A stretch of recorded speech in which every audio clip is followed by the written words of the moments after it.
Chapter 156. This is the reward for the champion of this year's 100 family banquet? Bufang expressionlessly asked as he watched Ji Qingxue solemnly place a peanut-sized seed in his hand.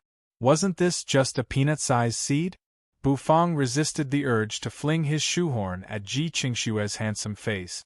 He did not expect that after working so hard for so long, he would only get his hands on a peanut-sized seed.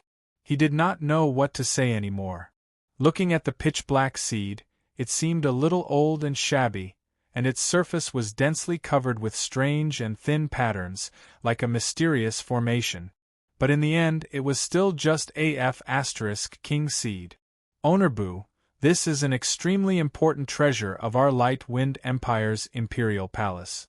Father greatly valued it when he was still alive, and today, I shall bestow it to you as a reward. I hope that you can properly nurture this seed and help it germinate, Ji Qingxue said with a smile. Bufang glanced at the seed in his hand and then looked at Ji Qingxue's smiling face. He felt as if he had been tricked. After casually tossing the seed in the air, Bufang put it away into the system's storage space with a thought. Even though he felt like he had been tricked by Ji Qingxue, Bufang believed that the system would not trick him. If it were not for the system's notification, he would not have even planned to participate in this 100 family banquet. The fact that the system wanted him to obtain this reward meant that this seed was extraordinary. Alu and Ah Wei of Qingyang Town were standing in the distance. Alu was constantly pulling out chicken drumsticks from the pocket of his apron and chewing them. Ah Wei, on the other hand, was staring at Bufang, his heart filled with unwillingness. Brother, the mission master gave us seems to have failed. We weren't able to bring back the first place reward, Alu said in a muffled voice. Ah Wei did not say anything and merely raised his sharp chin. His mind was spinning rapidly, as if he was trying to think of a way to snatch the reward from Bufang's hands. Snatch it directly? No. Even though their cultivation levels were slightly higher than Bufang's, they were not that much stronger. In the Imperial City, they would be obstructed by the guards if they tried to snatch it openly. Snatch the reward personally issued by the Emperor? They were not stupid. Exchange with Owner Bu? But we don't have anything valuable on us that can be traded, right? Ah Wei frowned and thought. Brother, why are you thinking so much? Let's just go back to Qinjiangzhen and tell Master the truth. If Master really needs the prize, we'll ask him to provide us with something good for exchange. If Master doesn't need it, we'll be fine, Alu said as he held a chicken drumstick in his hand. Ah Wei looked at Alu in astonishment. He seemed to be in disbelief. How did this big fatty see through everything so clearly today? Could it be that experiencing a tournament had enlightened him? Then let's hurry back to Qingyang Town. Let Master settle this matter himself. We've already done what we should. Even if we lose, it's because we're not skilled enough, Ah Wei said. Then, he carried the black walk on his back as he turned around and walked out of the Imperial City. They really did not want to stay in the Imperial City for even a moment longer. This was a sad place. Bufang glanced at Alu and Ah Wei's departing figures but did not pay much attention to them. After thanking Ji Qingxue and bidding farewell to Ouyang Xiaoyi and the others, he turned around and walked out of the gate of heavenly mystery. His figure disappeared amidst the falling snow. This year's 100 family banquet had come to a successful conclusion. A group of eunuchs rushed out from the main hall and began to tidy up the trash and items on the plaza. Bufang fiddled with the black seed in his hand as he walked toward the alleyway. Heavy snowflakes were fluttering in the sky. A cold snowflake landed on Bufang's neck and the coldness suddenly spread from his neck, causing him to suck in a breath of cold air. He shrunk his neck and quickened his pace toward the store. Blackie was still lying at the entrance. As if it had sensed Bufang's return, it slightly raised its head and let out a whiff of hot air. Good morning, Blackie, Bufang said to Blackie with a smirk as he tossed the black seed in his hand. It was obviously not morning and the sky was already starting to darken. The day was about to end. However, for Blackie, who only ate and slept every day, there should be no difference from morning. Blackie rolled its eyes. It could not be bothered with Bufang's childish teasing. It turned its head and planned to continue lying there. Suddenly, the light in Blackie's eyes froze and it abruptly raised its head to look at the black seed in Bufang's hand. Bufang had already opened the door and was walking toward the warm interior of the store. He also casually flipped the seed in his hand and kept it into the system's storage space. He was completely unaware of Blackie's gaze. If Bufang could see the serious look on Blackie's face, he definitely would not think that the seed was useless. A trace of seriousness appeared in Blackie's eyes. Then, it sniffed with its nose. It was somewhat doubtful and uncertain. In the end, it yawned and continued lying there. The Wuliang mountain towered into the clouds. It was like a stone pillar that pierced through the clouds. At the peak of the Wuliang mountain, there was a slightly dilapidated mountain gate. Inside the gate, there was a spacious square and a vast palace. Smoke and clouds lingered above the square. On one side of the vast palace, in a small 2-story wooden house, an old man with white hair and eyebrows was quietly sitting cross-legged. On his palm, which was like a 100-year-old dead tree branch, there were a few turbid yellow jade talismans. The jade talismans were engraved with strange patterns. The old man squinted his eyes and the tip of his nose emitted a light but orderly breathing sound. It seemed like he was taking a nap. Suddenly, the jade talisman in his hand trembled slightly. The old man abruptly woke up from his nap and slowly opened his turbid eyes. The old man's eyes were a strange blue color. When he looked at them, it seemed like he could see through the stars. Why is the heavenly fortune talisman trembling on its own? This old man has yet to make a divination and this phenomenon has already occurred. Could it be that another treasure is about to be born in the hidden dragon continent? The old man picked up the jade talisman. His face, which was full of wrinkles, stared at the jade talisman with a gaze that could see through the dust of the world.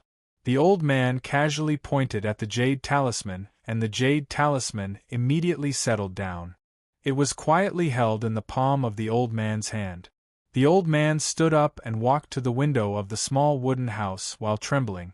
He took a deep breath. The old man stood in front of the window with his hands clasped behind his back. He looked at the churning clouds outside the Wuliang mountain. His blue eyes seemed to have a brilliance that could see through everything. Then, he withdrew his gaze and looked at the disciples who were constantly sweating in the Heavenly Arcana Palace's square. This was the new strength of the Celestial Arcana sect, and also the foundation of the Celestial Arcana sect. Suddenly, the old man's eyes narrowed as if he had noticed something. He looked into the distance and saw 2 figures speeding away.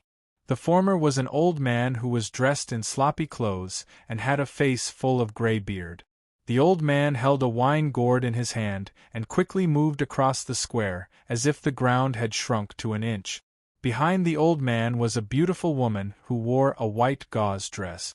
Her fine black hair cascaded down like a waterfall. The woman was extremely beautiful, like a fairy from the heavens. Old drunkard! Stop right there. You promised to give me a tale of dragon's breath. You're going back on your words. A rather hot voice rang out. That seductive and sexy figure was faintly discernible. Ai Yen was somewhat indignant as she chased after the old drunkard in front of her. The old man's nose was red and his gray hair and beard were fluttering. He turned his head and chuckled. Girl, you're not being honest. I promised to give you a tale of wine, but you have to drink it on the spot. You know the rules of this old drunkard. If you want a drink, then come. If you want to take the wine away, no way. Who knows what you're planning to do with the dragon's breath? The true energy on Ai Yan's body surged. She took a step forward and dashed forward like a rainbow. Her speed was so fast that it was difficult for others to catch her. However, the old drunkard merely chuckled and took a light step forward. It was as if the ground had shrunk to an inch and he instantly widened the distance between him and Ai Yen. You rotten old man! I'm the third elder of the sect. Can't I even have a tail of wine? And Yen was flustered and exasperated.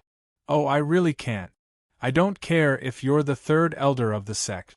Even if you're the supreme elder, if you want my wine, I won't give it to you. I'm a man of principle. The old drunkard chuckled. He was like an old urchin as he hugged a wine gourd and swayed it. And Yen gritted her teeth as she watched. The old man in the wooden house suddenly chuckled and took a step toward the entrance. His figure suddenly swayed, and he actually disappeared without a trace. Buzz, you said that the Supreme Elder wants wine from you, but you won't give it to him? An aged voice came from behind the old drunkard. It immediately scared the old drunkard who was grinning. He felt as if his heart was about to jump out of his chest. The wine gourd was also jumping around in his hand and he almost lost his grip. A person scaring another person can really scare someone to death. The old drunkard cursed in his heart. Chapter 157. Grand Elder? The old drunkard turned his head and happened to see the old man's figure. His legs immediately turned to jelly. He had just mentioned the Grand Elder and the old man had already appeared. He was practically scared out of his wit. The old man gently smiled. With a wave of his hand, the wine gourd in the old drunkard's hand landed in his hand. Holding the wine gourd, the old man gently shook it. Hearing the sound of the wine within the gourd colliding, the corners of his mouth curled into a smile. The old man opened the lid of the gourd. With a pinch of his finger, a drop of primordial wine immediately floated out of the gourd. It was as gorgeous as a pearl. When I was young, this old man was also a wine lover. The old man chuckled. With a wave of his finger, the drop of wine entered his mouth and instantly dispersed, filling his mouth with wine. The old man narrowed his eyes and was incomparably intoxicated. After smacking his lips, he tossed the wine gourd to the old drunkard. This wine of yours is not bad. Unfortunately, it's still lacking. The old man lightly smiled. The old drunkard's eyes immediately lit up. He suddenly looked at the Grand Elder and respectfully said, "Grand Elder, could there be a wine more delicious than the dragon's breath that I meticulously brewed?" "Of course there is. The world is vast and full of wonders. The hidden dragon city is just a small place. Moreover, you will soon taste the true wine." The old man gently stroked his white beard and chuckled. Then, his gaze landed on Yen and slightly narrowed. "Little girl, you've broken through? Not bad, not bad. It seems like the Imperial City is truly a blessed land for you," the old man said with a smile. Yen could be impolite to the old drunkard, but in front of the Grand Elder, a legendary figure of the Celestial Arcanum sect, she still felt a little restrained. "Yes, in the Imperial City. I had a fortuitous encounter. Ha, no matter. This old man just happened to want you to make a trip to the Imperial City. Not long after, there will be a rare treasure appearing in the Imperial City. Try your best. If you can get it, then so be it. If not, it's fine." The old man stood with his hands behind his back and chuckled. Yen was instantly taken aback. He wanted her to go to the Imperial City again? Could it be that the Imperial City was going to be bustling again? By the time Bufang returned to the store, it was already dark. He didn't choose to open for business again. Instead, he sat on a chair and pondered. The system's reward had already been released. He wanted to cook it, but his attention was attracted by the seed. "System, you made me the champion of the 100 family banquet just for this seed? What's so strange about it?" Bufang asked curiously. The system did not immediately reply him. Instead, it was silent for a long time before it solemnly said, "The host is temporarily not qualified to obtain the information related to this seed. After planting the seed and waiting for it to germinate and bear fruit, the host will be qualified to obtain the information related to the seed." The system's reply made Bufang's face darken. What did it mean that he wasn't qualified to obtain information about the seeds? In any case, he was now a man known as the War King. However, it was useless for him to be angry. Based on the system's nature, if it said that he wasn't qualified, then he definitely wasn't. Fortunately, Bufang was not very interested in the news of this seed. How do I plant it? Where can I plant this seed? Bufang asked. The system is about to provide the host with a planting pot. Host, please plant the seed. The system's solemn voice sounded once again. Then, under Bufang's perception, a flower pot the size of a washbasin suddenly appeared within the system's storage space. A flower pot that speeds up the flow of time. It can speed up the germination and growth of the seed, the system introduced. Bufang took out the ugly earth-yellow flower pot. The corners of his mouth twitched as he placed the flower pot in a corner of the store. The flower pot was already filled with soil. Based on the system's nature, the soil in the flower pot was definitely not ordinary soil. He grabbed a handful of soil. It was extremely cold and filled with a chill, almost freezing his palm. Bufang furrowed his brows. In the end, he took out the black seed and dug a small hole in the flower pot. He tossed the seed into the hole and buried it. The soil is so cold, will it freeze the seed? It already looks like it will be difficult for it to germinate. Won't it be even more difficult to grow it if it's planted in frozen soil? Bufang was a little puzzled. However, perhaps this seed liked to grow in this kind of environment. Bufang stood up, dusted off his hands and walked into the kitchen. He used water to wash off the dirt on his hands. He pulled out a kitchen knife and practiced his cutting and carving techniques for a while before ending today's training. It was not easy for the chefs of the 100 family banquet this time, and they were all feeling a little tired. Bufang returned to his room and took a comfortable hot bath. Steam filled the room. After his bath, Bufang lay comfortably on his bed. He closed his eyes and fell into a deep sleep. The next day, early morning, Bufang opened his eyes on time. After washing up, he left the small room and walked into the kitchen. He took out a kitchen knife and a radish and began his cutting technique training. The second-level meteor cutting technique was more important for training, and there was also a requirement for cutting speed. Bufang did not neglect his carving skills either. After practicing his cutting techniques, he continued to train his carving skills. Both skills were slowly improving. After cooking a portion of sweet and sour ribs and smelling the rich aroma of meat, Bufang walked out of the kitchen and opened the store's door. Icy cold air rushed in from outside. The cold wind rustled and snow swirled in the air. After the spring festival ended, the snowfall became heavier and the weather became colder and colder. Blackie, it's time to eat. Bufang shrunk his neck and let out a breath of cold air. He walked out of the warm store. His clothes were very thin and he immediately felt a chill as goosebumps appeared all over his body.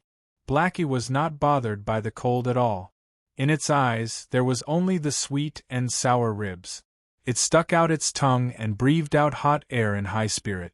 Bufang placed the sweet and sour ribs in front of Blackie and returned to the store. The warmth of the store made people feel more comfortable. The sound of footsteps came from the alleyway, and a figure that was already round to begin with but was even rounder appeared. Fatty Jean rolled over like a ball and entered Bufang's store. He let out a breath of cold air and said with a smile, "Owner Bu, good morning. It's really too cold today. This store is still the most comfortable. This warm feeling simply makes me want to leave." Fatty Jean sat on a chair with a smile and took off a large cotton-padded jacket. Bufang nodded his head with an indifferent expression.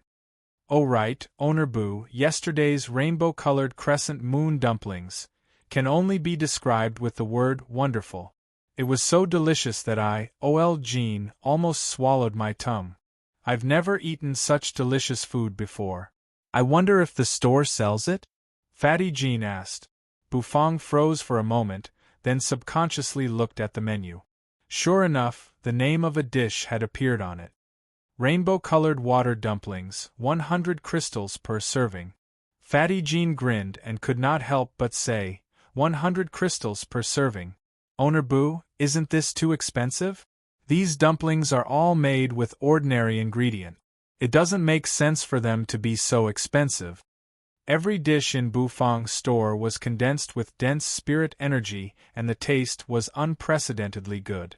Without exception, the ingredients used in these dishes were all expensive and of high quality. However, Fatty Jean had eaten the rainbow-colored crescent moon dumplings yesterday. The ingredients used were only ordinary fruits and vegetables. Yet, it was still sold at such an expensive price. It was truly a loss. Even though Fatty Jin's family had a crystal mine, squandering it like this still made him feel a little sad. Fatty Jin's question caused Bufang to be stunned for a moment. He looked at Fatty Jean with a puzzled expression. The corners of his mouth twitched slightly as he said, "Who told you that the ingredients used in the store's rainbow-colored water dumplings are ordinary?" Chapter 158. The rainbow-colored water dumplings were originally a mission reward given by the system, so the ingredients used would naturally not be ordinary. During the 100 family banquet, Bufang only chose to use ordinary fruits and vegetables in order to let the majority of the commoners have a taste of this delicacy. However, once he returned to the store, the ingredients used would naturally be of a much higher grade. When Bufang walked out of the kitchen with the piping hot rainbow water dumplings, the aroma that pervaded the air was completely different from the dumplings at the 100 family banquet. The aroma of the rainbow water dumplings, which were cooked with spirit energy ingredients, was completely released. The aroma wafted through the air gently. Gulp. Fatty Jean looked eagerly at the colorful dumplings in Bufang's hand, and his saliva was about to drip down. This rich fragrance was really too appetizing. Your colorful water dumplings, please enjoy. Bufang placed the colorful water dumplings in front of Fatty Jean and said lightly. Fatty Jin's gaze immediately fell on the rainbow-colored water dumplings. Unlike the rainbow-colored crescent moon dumplings from the 100 family banquet, the true rainbow-colored water dumplings far surpassed the ones from the 100 family banquet in terms of color, fragrance, and appearance. There seemed to be light constantly changing within the white dumpling. Sometimes it was bright red, sometimes it was emerald green. The 7 colors intertwined, and it was so beautiful that it was intoxicating. The dumpling soup was also emitting a fragrant aroma.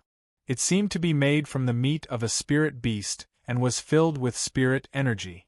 With just a sniff, he felt a wave of energy instantly flow through his entire body, making him feel extremely comfortable. Due to the limitations of the ingredients, the rainbow-colored crescent moon dumplings could not fully display its 7 colors.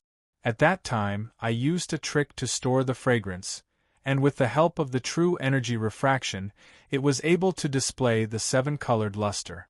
The real rainbow-colored crescent moon dumplings do not need me to do that. The ingredients can directly display the 7-colored luster, Bufang explained. Fatty Jean impatiently picked up a rainbow water dumpling and took a bite. Suddenly, his entire body seemed to have fallen into a waterfall, and he felt extremely comfortable being hit by the waterfall. He wanted to open his mouth and shout, but the moment he opened his mouth, he felt an exuberant fragrance blocking his mouth, causing his eyes to widen. The fat on Fatty Jin's face seemed to be trembling. His eyes were slightly narrowed, and his face was full of enjoyment. Delicious. It was too delicious. Bufang glanced at Fatty Jean, who was engrossed in the delicacy of the rainbow-colored water dumplings, and the corners of his mouth twitched slightly. Then, he pulled out a chair and sat down. He subconsciously turned his head and looked at the yellow flower pot in the corner. He wondered how the seeds he had planted yesterday were developing. Suddenly, his eyes narrowed slightly, as if he had discovered a new continent. He saw a tender green sprout from the ice-cold soil in the flower pot, and a vigorous life force was blooming. This germinated? Bufang's face was full of surprise. The speed of germination was too fast. It had only been a few hours. However, Bufang quickly calmed down. He walked to the side of the flower pot, squatted down, and carefully stared at the stalk of grass. The small sprout was bright green and the patterns on its surface were extremely complicated. Even Bu Fong was a little dazzled by the number of patterns. He could not understand what they were, but he felt that they were amazing. He moved his nose closer to the sprout and sniffed it. However, he did not smell anything. Bu Fong was also a little suspicious. He stood up and could no longer be bothered with the germinating seed. With this flower pot, it would probably grow into a towering tree in no time. Ouyang Xiaoyi skipped over and happily greeted Bu Fong. Bu Fong nodded indifferently and continued to curl up in front of the store as he watched the snowflakes continuously falling from the sky. A clamor came from the alleyway in the distance. The sounds of women chattering could be heard as several figures slowly approached. Bu Fong puzzledly looked into the distance and saw a few graceful women walking toward the store. There were quite a few familiar faces among them. Wan Er, I heard that owner Bu won first place in this year's 100 family banquet. Elder sister will take you to eat some delicious food today, Luo Sanyang said in a carefree manner. Luo Sanyang said carelessly. She was wearing a tight-fitting robe with a slit at the bottom, revealing her fair and slender legs. She did not feel cold even in this world of ice and snow. Beside Luo Sanyang were a few graceful and luxuriously dressed women. One of them was a young girl wearing a thick woolen robe. Her nose seemed to have turned red from the cold as she breathed in and followed Luo Sanyang's footsteps. Yang Chen excitedly led the way. He was wearing a bright red robe today and looked very festive. Sisters-in-law, owner Bu's culinary skills will definitely not disappoint you. The young Marquis Yang Chen was very confident. He had personally tasted owner Bu's culinary skills before, so he naturally knew how delicious they were. The group of women arrived in front of the store and saw the big black dog lying on the ground and Bu Fong curled up on a chair. Both of them had a languid appearance, as expected of people who came from the same store. What an adorable dog! The lady, who looked like a young girl, was wrapped in a thick fur coat. When she saw the big black dog sleeping soundly in front of the door, she immediately let out a joyful cry. Then, she bounced toward Blackie and reached out her small and fair palm to pat Blackie's head. Blackie was speechless as he looked at the dog-loving young girl in front of him, whose eyes were overflowing with love. He did not know what to say. This young girl's cultivation was only at the 3rd grade battle maniac. The Lord Go could kill her with a single sneeze. However, after thinking about it, with the Lord Go's status, there was no need for him to get angry with a little girl. Therefore, the Lord Go changed his posture and continued to lie on the ground. This dog is so adorable. Wan Er's eyes lit up. She rubbed Blackie's warm head with both hands and giggled. Bu Fong blinked his eyes and looked at the lazy dog that was too lazy to even move. He was speechless in his heart. This lazy dog. If the one rubbing his head was a man, this guy would definitely have slapped him with his paw. Bu Fong knew how powerful this lazy dog's paw was. That, if you want to order, come inside the store. You're not allowed to tease that big black dog. Bu Fong stood up from his chair and said calmly.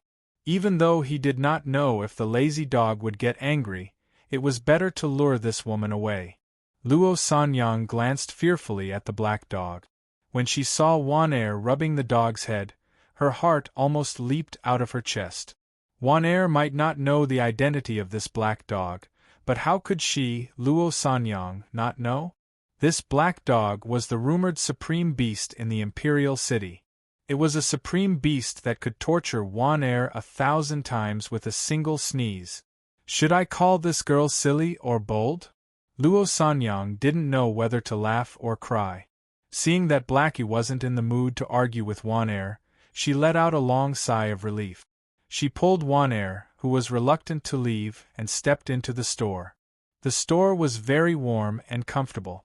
It made the women feel as if they had stepped into the warm spring season. The aroma of the dishes in the store intoxicated them even more. Owner Bu, These are my sisters-in-law. I brought them here for a meal today. Bring them whatever is good. Little Marquis Yangchen said while patting his chest as he stood in front of Bufang.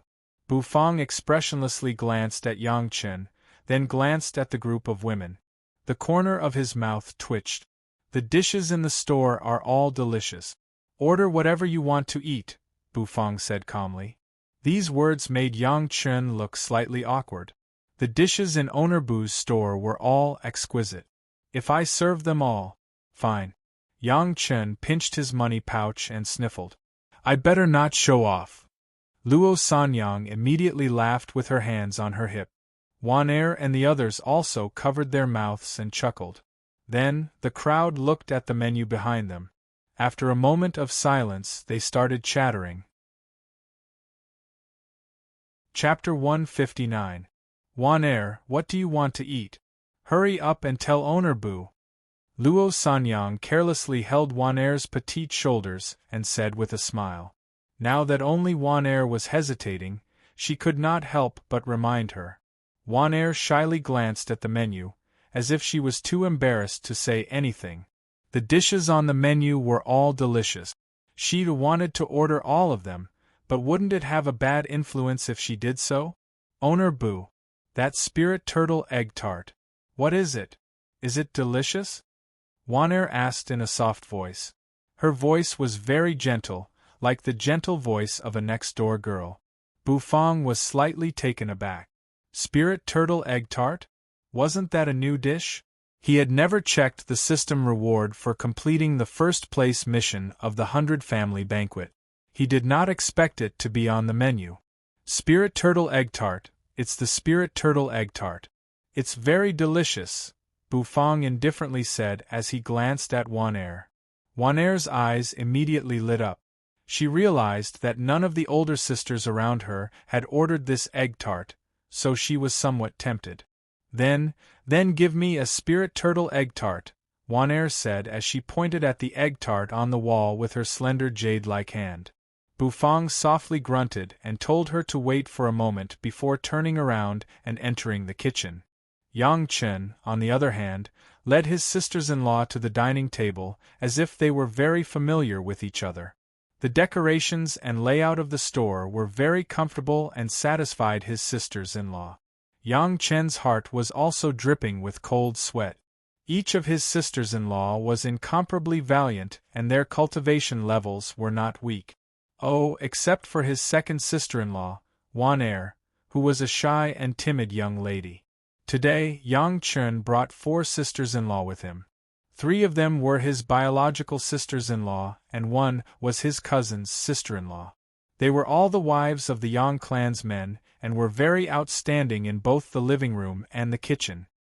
He had been praising Owner Bu's culinary skills in front of his sisters-in-law, so he specially brought them here today. Bufang entered the kitchen and began to cook the dishes ordered by the customers. His movements were extremely proficient as he had been cooking those dishes every day. Naturally, practice makes perfect, and the speed at which he was cooking was extremely fast. Xiaoyi served the dishes. After Bufang finished cooking a dish, he would place it at the entrance and let Ouyang Xiaoyi take it away. Meanwhile, he continued to concentrate on cooking the dish. Very quickly, the other dishes were all cooked, and only one dish remained. It was the spirit turtle egg tarts that the last delicate beauty had ordered. Naturally, Bufang was very familiar with the egg tart. However, Bufang still had some doubts and disbelief in his heart. He had always thought that the system would only provide dishes from the east. He did not expect that the spirit turtle egg tart would suddenly jump out. Bufang used clean water to wash his hands. Then, the corners of his mouth curled upwards. He calmed his mind and began to comprehend the cooking steps provided by the system. After muttering to himself for a while, Bufang memorized all the steps and then took out a large blue and white porcelain bowl from the cupboard. The preparation of the egg tart was relatively complicated. Bufang took out the tools and ingredients from the cupboard one after another. There was a bag of white low-gluten flour, a cup of milk from an unknown spirit beast, a cup of light milk, and a few small and exquisite spirit turtle eggs. The first thing he needed to make was the egg tart skin. Bufang first mixed the flour and water together. Then, he added the appropriate amount of butter and kneaded them together to form a dough. When he added the water, he did not add it all at once. Instead, he added it slowly to adjust the hardness of the dough. When the dough was kneaded until the surface was smooth, Bufang stopped. He placed the dough into the cupboard prepared by the system and let it relax for a while. After a while, he took out the relaxed dough and sprinkled some flour on the chopping board. Then, he rolled the dough into a rectangular shape. Next, Bufang began to circulate the true energy in his body to turn the dough. Every time he folded the dough, he had to fill it with true energy, causing every part of the dough to look as if it had been refurbished. This kneading method was the same as how Bufang handled the dumpling skin during the 100 family banquet. This was a kneading method that Bufang had developed himself. However, it had a very strict requirement on the control of true energy. If there was a single mistake, it would result in the crumbling of the dough and other problems. After folding the dough several times, Bufang placed it back into the cupboard and waited for it to relax. Then, he began to make the egg tart water. The taste of the egg tart water was mainly dependent on the egg tart water. Bufang took out a few spirit turtle eggs. The eggs were not big and there were some beautiful patterns on their surface. They were also emitting a faint fragrance. Bufang first poured spirit beast milk and light milk into the blue and white porcelain bowl. Then, he added in some high-quality sand that sparkled like diamonds and began to stir. After stirring the mixture evenly, Bufang waited until all of the granulated sugar had been split open. Then, he began to crack the spirit turtle eggs into the bowl. Cracking the eggs required skill. Because Bufang only needed the egg yolk, Bufang could not allow the egg white to flow into the bowl. That would affect the taste. Bufang's nimble fingers spread open the bowl. The instant the egg yolk jumped into the bowl, he flipped it up and stopped the egg white, perfectly separating the egg yolk from the egg white. After adding in a few spirit turtle egg yolks, Bufang continued to stir. After stirring for a while, the color of the egg tart water changed from the milky white of the spirit beast milk to a slightly murky yellow. Moreover, because it had been stirred for a long time, it became a little viscous. Bufang took out a sieve and filtered the egg tart water. The filtered egg tart water was left with the paste formed by the egg and milk. He took out the egg tart skin from the cupboard. Under Bufang's magnificent knife skills, the egg tart shape was quickly completed. The system was very humane and prepared an egg tart mold. This caused Bufang to slightly raise his eyebrows. After sticking the egg tart skin into the mold, Bufang poured the thick egg tart paste into the mold. Then, Bufang completed the initial step of making the egg tart. The kitchen was well equipped. After Bufang placed the egg tart into the oven, all that was left was to wait. Bufang looked at the spirit turtle egg tart that was gradually changing in the oven. He was a little excited in his heart. His eyes stared at it without blinking, looking forward to the completion of the egg tart. Fortunately, the oven provided by the system was very efficient. In just a short while, the baking was completed. Bufang opened the oven, and the rich aroma of milk and eggs surged out and assaulted his nostrils. The spirit turtle egg itself had a kind of enchanting fragrance. After being processed, the aroma became even more intense. Bufang slightly smacked his lips. The spirit turtle egg's grade was not high, it seemed to be only grade 3. However, the aroma after cooking was excellent. After taking the egg tart out of the mold, the yellow and fragrant spirit turtle egg tart appeared in front of Bufang. He greedily inhaled a mouthful of the aroma. The spirit beast milk was almost addictive. After placing the 2 egg tart onto a white porcelain plate, Bufang carried the plate out of the kitchen. The customers in the store were already attracted by the aroma wafting out of the kitchen. They were all eagerly looking at Bufang, who was slowly walking out of the darkness. Bufang was holding a white bowl in his hand. On top of it was a strangely shaped food. A rich aroma and warm steam were rising from it. "Your spirit turtle egg tart, please enjoy," Bufang simply said as he placed the spirit turtle egg tart in front of Wan'er, who was already looking forward to it. Wan'er's eyes were shining as she looked at the small and adorable dish in front of her. However, it was also giving off an enchanting aroma. She was so excited that a shy blush appeared on her face. "The shape of this dish is so strange. Could it be a pastry?" Wan'er asked curiously. She also liked to cook and she was most proficient in making pastries. Therefore, she was quite excited when she saw the egg tart, which was somewhat similar to a pastry. Bufang glanced at the extremely shy woman and said with a frown, "This is not a pastry. You can think of it as a dessert after a meal. This aroma is really fragrant.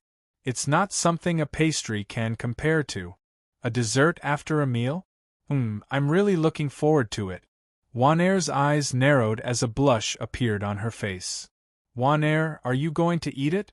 If you're not going to eat it, then I'm going to eat it. The aroma is too fragrant, I'm craving it," Luo Sanyang said carelessly as she eagerly watched from the side. Wan'er immediately panicked and quickly grabbed an egg tart. The slightly hot egg tart made Wan'er let out a soft gasp. She blew on it with her cherry lips before biting into it. Chapter 160. Wan'er's cherry-like mouth bit into the soft spirit turtle egg tart and tore a small gap. Her face slightly blushed as she chewed slightly, indeed behaving like a lady from a wealthy family.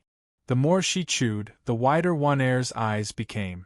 The delicious taste in her mouth was like flowing water, instantly blossoming in her mouth and flowing into her limbs and bones.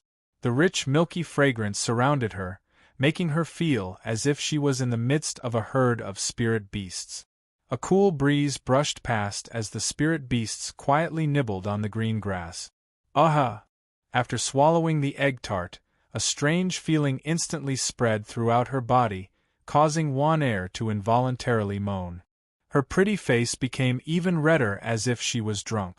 The rich and salty sea breeze whistled past as if it was going to blow away all of her clothes. "So delicious," Wan'er said in a serious manner, her eyes filled with joy. It was truly her first time tasting such a delicious dish. The feeling that made her feel as if she was in the middle of a monstrous ocean actually gushed out from a tiny egg tart. It was simply unbelievable. She couldn't care less about how hot the egg tart was. She held it with both hands and took small bite. She couldn't stop at all. Her pretty face was covered in a blush, as if she was intoxicated in the happiness of delicious food. Luo Sanyang was dumbstruck as she looked at Wan'er, who completely disregarded her image. Was this still the Wan'er she knew? The Wan'er who followed the habits of a lady from a wealthy family, smiled without showing her teeth and ate slowly? Luo Sanyang felt as if her view of the world had been turned upside down. Was a dish made by Owner Bu really so magical?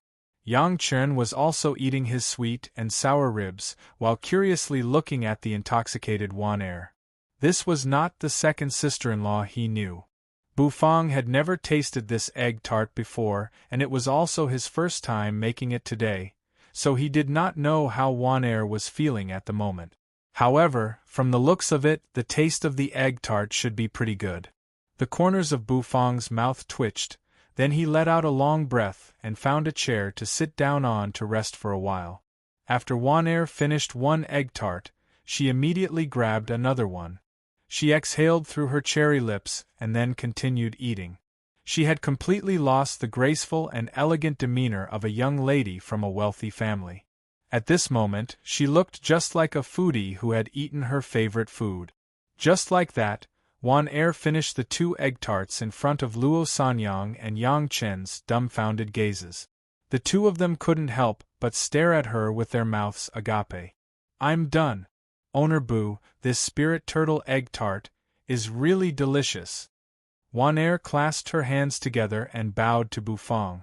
She said seriously, "Thank you for allowing Wan'er to taste such delicious food." Bufang blinked his eyes and the corners of his mouth twitched. He was not used to this woman's solemn attitude, so he could only give a soft "n" in a slightly awkward manner. Yang Chen and the rest quickly finished their meal as well. They had eaten quite a lot of food. Looking at the pained expression on the young duke's face as he paid the bill, the girls couldn't help but cover their mouths and chuckle. Oh, except for Luo Sanyang, who laughed with her hands on her hips. Sisters-in-law, I was right, wasn't I? Owner Bu's culinary skills are definitely the best in the Imperial City. You guys didn't believe me before, but do you believe me now? The young duke sniffled, raised his chin, and said to his sisters-in-law in a serious manner. Luo Sanyang looked at Yang Chen's smug expression and was immediately displeased. She raised her fair arm and slapped the back of the young duke's head. She said in a bad mood, "You're not Owner Bu, what are you so proud of? Since you're done with the delicacies, why don't you hurry up and follow us back to practice? In a few days, the old duke will be checking your cultivation level. If you don't meet the standards, be careful of the duke whipping you." Yang Chen's face immediately drooped, like a frosted eggplant, and weakly walked out of the store. After the girls bid farewell to Owner Bu, they also left one after another. The store instantly regained its tranquility. Wanair returned to the manor in a daze. She was a little absent-minded and almost tripped when she got off the carriage. Fortunately, Luo Sanyang was by her side and supported her, preventing her from falling face first. "Wanair, what's wrong? Are you not feeling well?" Luo Sanyang couldn't help but ask with a frown. Wanair's gaze was a little listless. She suddenly raised her head and looked at Luo Sanyang. Her beautiful eyes revealed a gaze that made Luo Sanyang's hair stand on end. "Damn! Sister, I'm so scared when you look at me like that." Luo Sanyang's hair stood on end. "Sanyang, come with me to the kitchen, I'll cook for you. You have to taste it for me."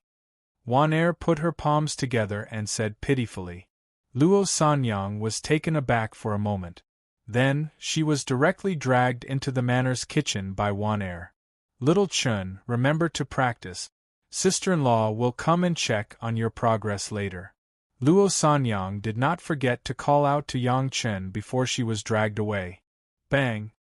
Another muffled sound came from the back kitchen of the manor and a faint burnt smell wafted out. Luo Sanyang stood in the kitchen with a lifeless look on her face. Wanair, whose face was like a dirty cat, was holding a white porcelain bowl and looking at her with her innocent big eyes. "Sanyang, this is the egg tart I made. Try it." Luo Sanyang's gaze stiffened and then fell on the porcelain plate in Wanair's hands. On the porcelain plate was a pile of strangely distorted dough balls that looked like they were burnt black. They emitted a faint burnt smell. "Egg tart? You're telling me that this is an egg tart?" Compared to Owner Bu's spirit turtle egg tart and the pitch-black dough balls cooked by Wanair, Luo Sanyang suddenly felt like the whole world was plunged into darkness. Wanair, are you sure? This thing is edible?" Luo Sanyang asked, not knowing whether to laugh or cry. Wanair responded with a nod. "Try one bite. If it's not good, then forget it." Wanair looked at Luo Sanyang expectantly. Luo Sanyang could not stand Wanair's pitiful look and immediately agreed. She pinched the pitch-black, burnt egg tart and slowly examined it. Finally, she found a spot that was not burnt and chose to put it into her mouth. Luo Sanyang's originally disgusted brows immediately relaxed. She looked at Wanair in astonishment and exclaimed while chewing, "Wanair, you're amazing. This taste is pretty good. Even though it doesn't taste as good as Owner Bu's spirit turtle egg tart in terms of fragrance and appearance, but the taste is not bad." Luo Sanyang was not lying. Wanair's culinary skills were not bad to begin with. In the manor, she often helped the kitchen with some side dishes and also liked to make small pastries. Her culinary skills were not bad. The egg tart in front of her, which did not look good, was still delicious. "That's great, then I'll bring it to Owner Bu tomorrow, and let him give me some advice. I found that I've fallen in love with egg tart. I must figure out how to make egg tart, Wanair said excitedly. Luo Sanyang's expression froze. She blankly stared at the earnest Wanair, and the corners of her mouth twitched. Let Owner Bu taste it. Are you sure? The moon was dark and the wind was strong. White snow rustled in the air. The store in the alleyway was already closed and the interior had regained its tranquility. Bufang was fiddling around in the kitchen and soon finished making an egg tart. He was currently enjoying the delicacy. The spirit turtle egg was an egg filled with spirit energy. The flavor it contained was not something an ordinary free-range egg could compare to.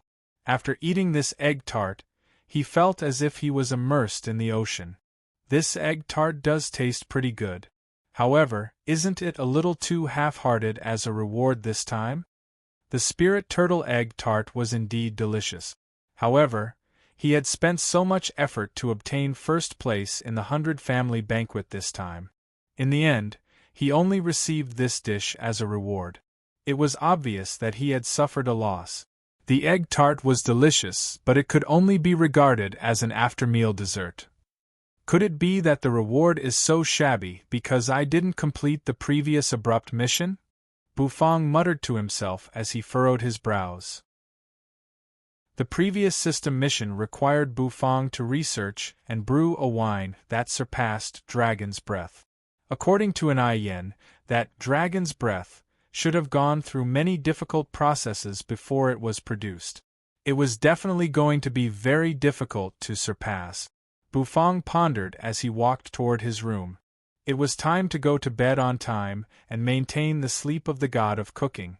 I have to find some time to gather some high-grade elixirs. If I want to create a wine that surpasses Dragon's Breath, the Phoenix Blood Herb and the 3 Stripes Path Understanding Fruit are not enough. I have to find some more ingredients. Bufang lay on his bed with a thick blanket over him. As he pondered, he slowly closed his eyes and fell asleep. Chapter 161. Qingyang Town was located in the outskirts of the Wildlands. It could be considered as a pass set up by the Light Wind Empire for the Wildlands. That was because the Wildlands was a dangerous place where numerous spirit beasts were bred. Among these spirit beasts there were strong ones and weak ones.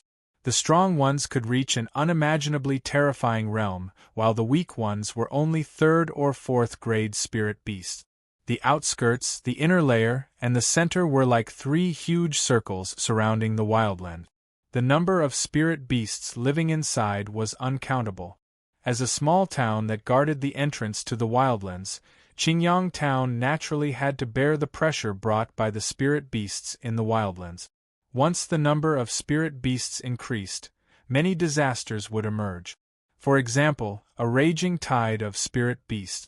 Numerous spirit beasts would surge out of the wildlands as if they had gone mad and trample everything in their path.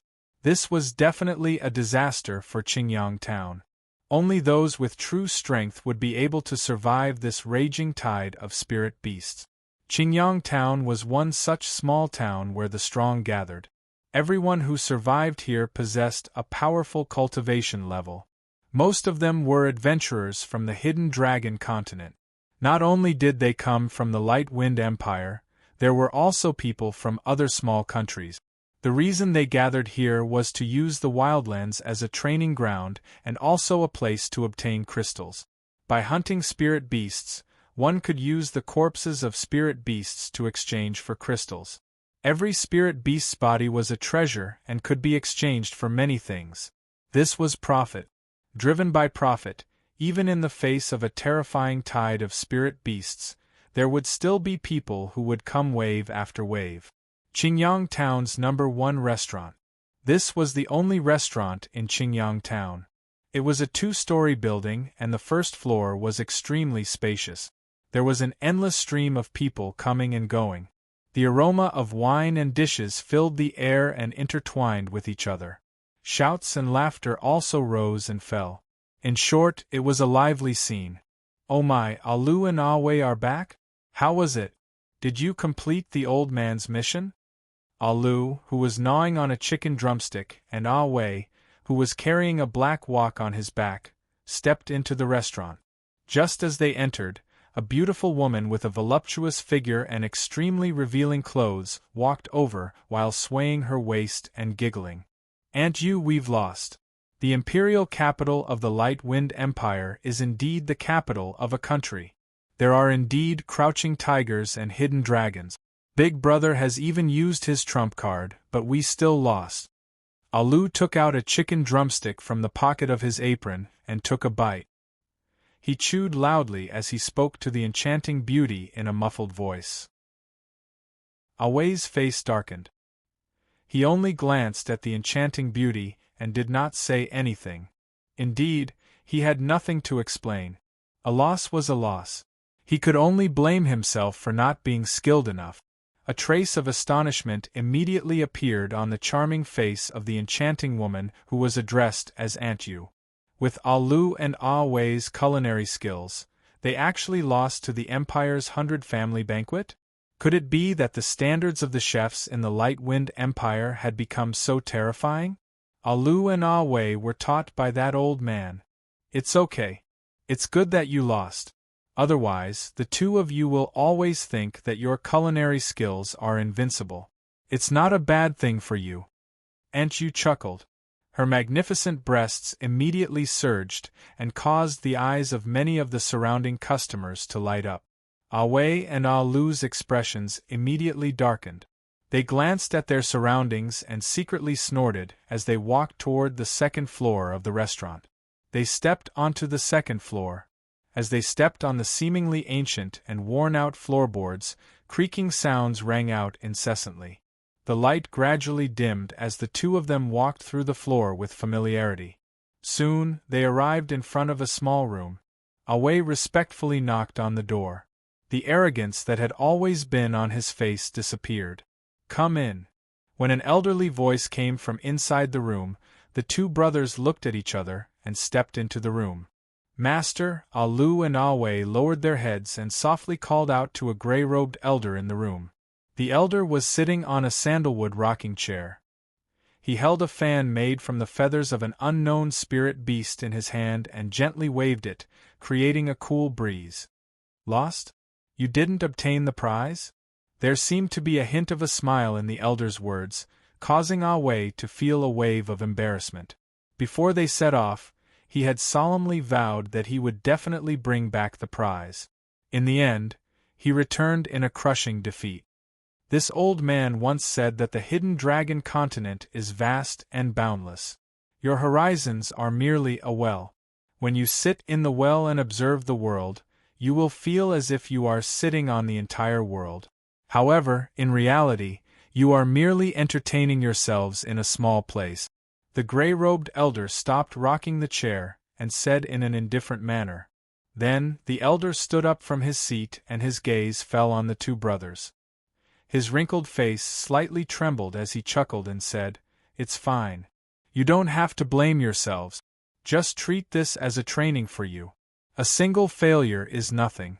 Work hard and try to regain your dignity." "Yes, Master, actually, if I had used the 100-flavor pot, I might not have lost." Awei was still a little unconvinced. The gray-robed elder glanced at Awei and shook his head. "This old man passed on the 100-flavor pot to you and told you to nurture it for 10 years.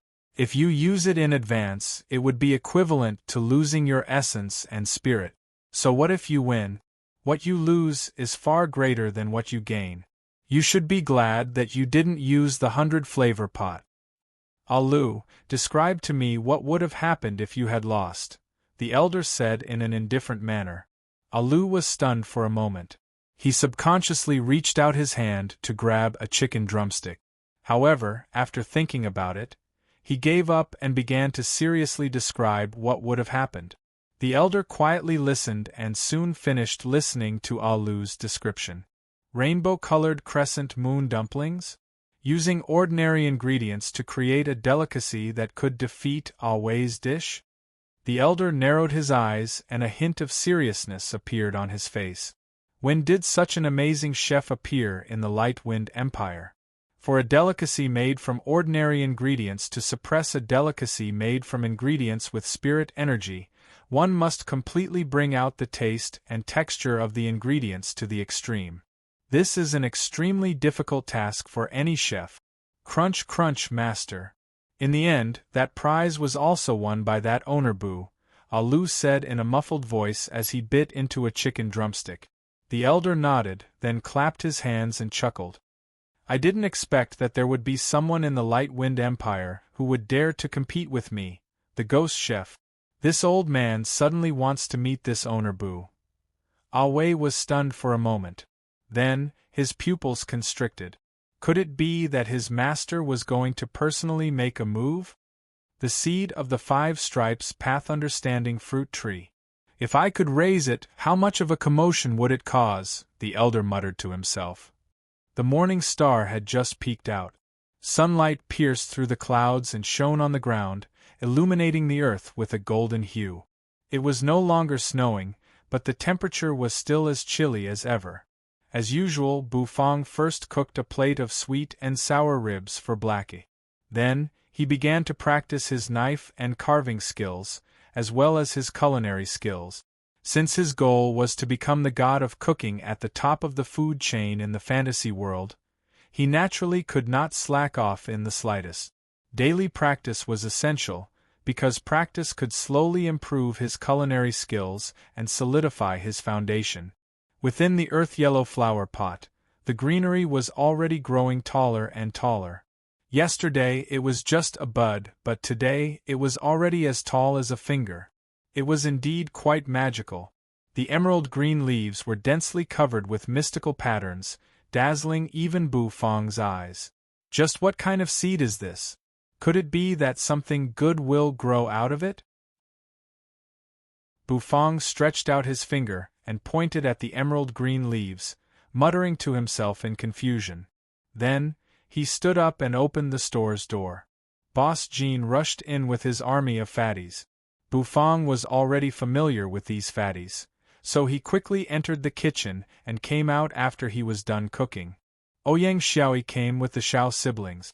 Xiao Yinyu was still as cultured and elegant as ever, wearing a veil and exuding a tranquil aura.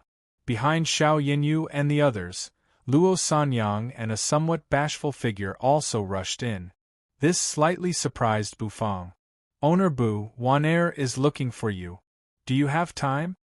Luo Sanyang shouted loudly as soon as she entered the store. This woman was quite pretty, but she did not have the slightest bit of femininity. Wanair, on the other hand, was carrying a lunchbox and following behind Luo Sanyang with a bashful face. She was slightly panting as she stepped into the store. Chapter 162. Bufang looked at the two of them in confusion.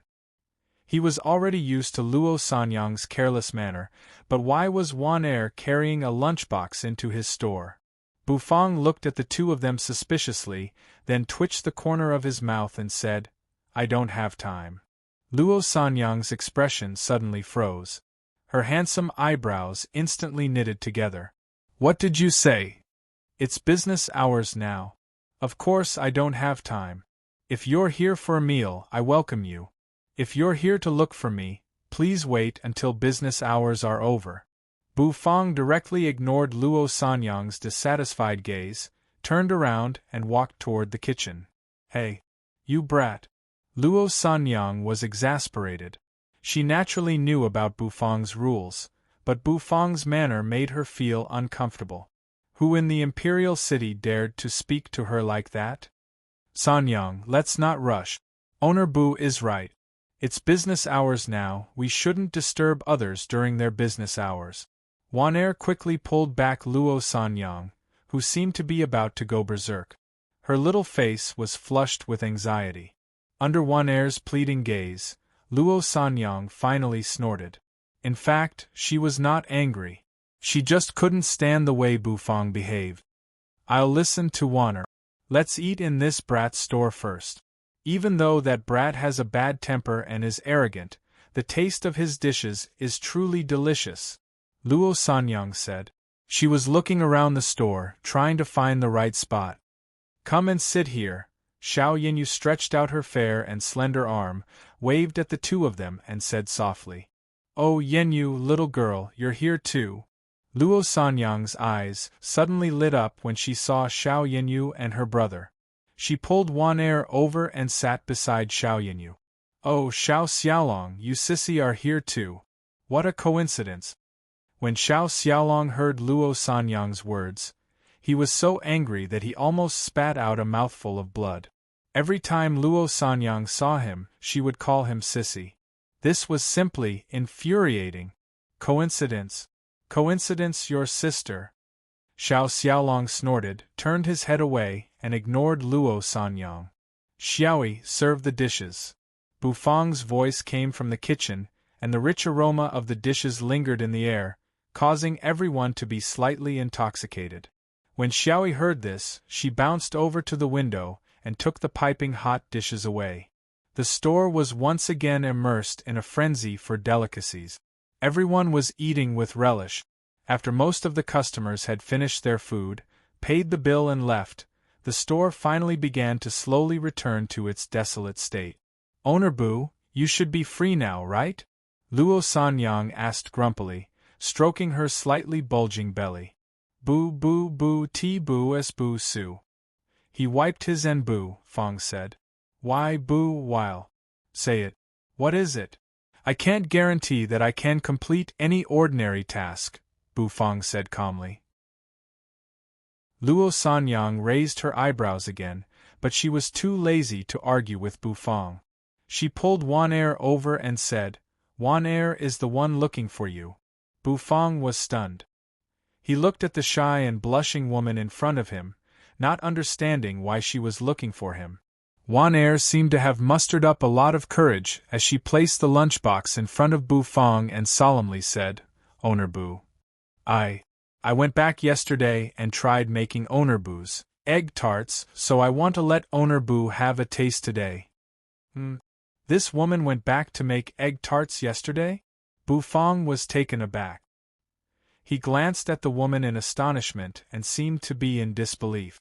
The steps to making the egg tarts were quite complicated, yet this woman was able to make them after eating them once? A strong curiosity instantly welled up in Bu Fong's heart. He wanted to see what kind of egg tarts this woman could make. "You made egg tarts?" "Let me see," Bu Fong said. Wan Er originally thought that Bu Fong would refuse. She did not expect that Bu Fong would actually agree. Wan Er's eyes immediately lit up. She hurriedly opened the lunchbox and carefully took out a porcelain plate from within. On the plate was a egg tart. Bu Fong expressionlessly looked at the egg tart that Wan Er placed in front of him. The corners of his mouth involuntarily twitched. He wanted to laugh but was unable to do so. Even though the egg tart in front of him resembled an egg tart, its color and smell, Bu Fong could smell that strange smell even from a distance away. "Is this burnt?" Bu Fong asked with a frown as he picked up Wan Er's egg tart and looked at the burnt area. I haven't been able to control the heat well. This is the one with the best results," Wan Er said embarrassedly with a blushing face. Bu Fong nodded. He did not find it too strange. After all, the Light Wind Empire did not have an oven. It would be strange if the egg tarts were cooked well. It was already quite good that Wan Er could make an egg tart with this kind of effect. Therefore, Bu Fong did not say anything. He immediately found a good spot and bit into it. The egg tart cooked by Wan Er was clearly not soft enough. It was a little hard and overcooked, making it uncomfortable to bite. Bu Fong kept his eyebrows knitted and his expression was extremely solemn as he savored the taste. The people in the store who had been watching Bu Fong did not even dare to breathe loudly. When Bu Fong was evaluating the food, he was full of vigor. Xiao Yinyu and Xiao Xiaolong had both seen Bu Fong's venomous tongue. They could guess what was about to happen next would definitely be Bu Fong's barrage of insults. After swallowing the egg tart in his mouth, Bu Fong's eyebrows relaxed. He glanced at the shy woman who was standing beside him with her hands clasped together. For a moment, Bu Fong did not know what to say. To tell the truth, this egg tart could be considered a dark cuisine. Its taste was really unflattering. However, it was much better than a real dark cuisine because at least it was still edible.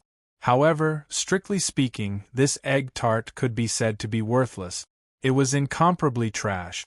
However, this was the first time this woman had made an egg tart. She had just tasted it yesterday, and the next day, she came to him with the egg tart for him to evaluate it. This courage and perseverance alone slightly moved Bufang. "Owner Bu, why don't you say something? Just tell me if it's good or not." Luo Sanyang was an impatient person. When she saw Bufang's expression, she could not help but urge him. Wan-er was also looking at Bufang with a face full of expectation. She truly loved making this kind of delicacy. Bufang muttered to himself for a moment. His slender fingers lightly tapped on the table. Then, he raised his head to look at Wan-er and asked, "Why did you go back to make egg tarts?" Wan-er was stunned for a moment. Then, she anxiously replied, "Because I love this kind of delicacy." Her anxious and flushed appearance slightly shocked Bufang. This woman's expression did not seem to be fake. She was truly attracted by the egg tarts and had completely fallen in love with this delicacy. Sometimes, delicacies had this kind of magical power, causing people to be completely immersed and unable to extricate themselves. Perhaps it was only the first time you tasted it, but you would already be attracted by this strange magical power. Just like how Wan-er was attracted by the egg tarts. Bufang lightly exhaled and placed the egg tart that he had taken a bite of on the porcelain plate. He raised his gaze and looked at Wan-er. "My evaluation of your egg tarts is very simple." Luo Sanyang and the others immediately perked up their ears in curiosity. Bufang indifferently glanced at them and said, "Disgusting." Chapter 163. Unpalatable? Wan-er's expectant gaze instantly dimmed after she heard Bufang's evaluation. Like a crystal ball that had been shattered, her eyes became mottled and fragmented. Bufang's words were merciless and completely disregarded Wan-er's feelings. Luo Sanyang and the others were all dumbfounded after hearing his word. Xiao Yinyu and Xiao Xiaolong, on the other hand, were flabbergasted. According to their understanding of Owner Bu, at this moment, Owner Bu should be talking incessantly about the dish like a gushing geyser. How could he be dismissed with just 2 words? Unpalatable? They had never heard the word delicious come out of Owner Bu's mouth. "Brat, what do you mean by this? Wan-er worked so hard to make these egg tarts and didn't even sleep last night. Can't you say something nice about them?" Luo Sanyang was enraged and immediately spoke with dissatisfaction. Bufang expressionlessly glanced at the exasperated Luo Sanyang and indifferently said, "Why should I say something nice? Will her culinary skills improve if I say something nice?" Luo Sanyang's expression suddenly froze. She couldn't help but be speechless. Indeed, everyone knew how to flatter others, but flattery would only make them immerse themselves in flattery. They wouldn't be able to find their own shortcomings and recognize themselves. If they couldn't even recognize themselves, how could they make any progress? "I don't have anything to comment on your egg tarts. They are just unpalatable, or should I say hard to swallow." Bufang looked at Wan-er. His gaze was like a sharp spear that pierced straight into Wan-er's heart, causing her mind to tremble. I. Wan-er felt wronged. Her eyes instantly turned red. How could she be happy when the fruits of her hard work were being mercilessly criticized by someone else like this? "Don't be hasty, let me finish." The corners of Bufang's mouth twitched and his gaze softened a little. "If you really want to make delicious egg tarts, sure. Make 2 more egg tarts for me to taste. If you can get my approval, I will point out where you are lacking. Otherwise, forget it," Bufang said. Wan-er was stunned, and so was Luo Sanyang. They didn't expect Bufang to say something like that. What did he mean? Could it be that Bufang is going to teach Wan-er? Xiao Yinyu and Xiao Xiaolong were also stunned. Bufang stood up, took a deep breath, and said to the crowd, All right, today's business hours are almost over. Everyone, please go back. After he finished speaking, Bufang's gaze once again fell on Juanair and he said, Remember, you only have 2 chances. If you can't meet my expectations in both chances, then I can only apologize. After saying that, Bufang turned around and entered the kitchen. The crowd in the store looked at each other and then left the store one after another. Juanair had yet to recover from her surprise. Did Bufang mean that she should make egg tarts for Bufang to taste? As long as Bufang approved of her egg tarts, did that mean that Bufang was willing to teach her how to make egg tarts? Juanair was so happy. The discomfort she felt from being criticized by Bufang for being unpalatable suddenly disappeared. If she could get Bufang's guidance, she would definitely be able to make delicious and adorable egg tarts. Thank you, Owner Bu. Juanair will definitely work hard and gain your approval. Juanair bowed 90 degrees and said earnestly. Then, she pulled Luo Sanyang away from the store and excitedly rushed back to the Marquis Manor to prepare to make egg tarts. She must make egg tarts that could gain Owner Bu's approval. It was a cold winter night. 2 bright moons hung high up in the sky, giving off a chilly glow as if draping a veil over the earth. After Bufang finished practicing his cutting and carving skills and brewing the Iceheart Jade Urn wine, he returned to his room. After washing up, Bufang leaned against the headboard. The wine I'm going to brew next should have the 3 stripes path understanding fruit as the main ingredient, supplemented by the phoenix blood herb and other spirit herbs. The phoenix blood herb used up half of its medicinal power to save Ji Qingxue. Otherwise, it would be pretty good to use it as the main ingredient, Bufang muttered. However, at the moment, other than the 3 stripes path understanding fruit and the phoenix blood herb, he did not have many other spirit herbs. Therefore, he needed to start considering the other spirit herbs. The requirements for other elixirs might not be as high, but they couldn't be too bad either. After all, Enai Yin had said that the dragon's breath wine was made with many precious elixirs and was brewed at the bottom of the spirit pool for a few years. That wine was definitely extraordinary. System, bring me to the place where the spirit herbs are harvested. Spirit herbs are also considered as ingredients, I should have the right to go there, Bufang said to the system in his mind. The system was silent for a moment, then it solemnly said, Is the host sure that you want to proceed with the teleportation and harvest the ingredients? Yes, Bufang seriously replied. Then, the system went silent again. After a while, it said, starting to determine the location. The teleportation is estimated to take place in 4 hours. During this period, the host can start his preparations. 4 hours, huh? Bufang nodded. 4 hours was not a lot, it was fine to make some preparations. However, there was actually nothing much for him to prepare. The main thing he needed was a good sleep to recuperate his energy. There were many things in the system's dimensional storage. Therefore, Bufang returned to the kitchen and added some bottles of seasoning into the system's dimensional storage. Then, he returned to his room, climbed onto his bed, and started to sleep.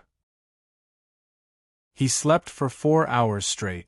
When the system's solemn voice resounded in his ears, Bufang opened his eyes. A tiny white speck of light once again appeared above his head. The speck of light was rapidly rotating and drawing a mysterious teleportation array. Bufang was also someone who had experienced teleportation once, so he appeared to be unhurried and unhurried. He calmly put on his clothes and used a velvet rope to tie up his hair. After washing his face and rinsing his mouth, he finally finished drawing the magic array. Finally, after a few breaths' time, the array was completely drawn. The array was self-contained and emitted a mysterious brilliance. It shone on Bufang's body and enveloped him. Suddenly, a violent gust of wind swept through the room, whistling and sweeping the entire room. Bufang stood tall in the gale, and soon, he was swept away and disappeared. The illusory spirit swamp was located above the Wildlands and the Light Wind Empire. It was a vast and boundless area. There were 4 perilous areas in the Hidden Dragon continent: the Wildlands, the Illusory Spirit Swamp, the 100,000 Mountains, and the Woolyong Mountain. The Illusory Spirit Swamp was a dangerous place that was just as famous as the Wildlands. The number of spirit beasts in the Illusory Spirit Swamp was also innumerable.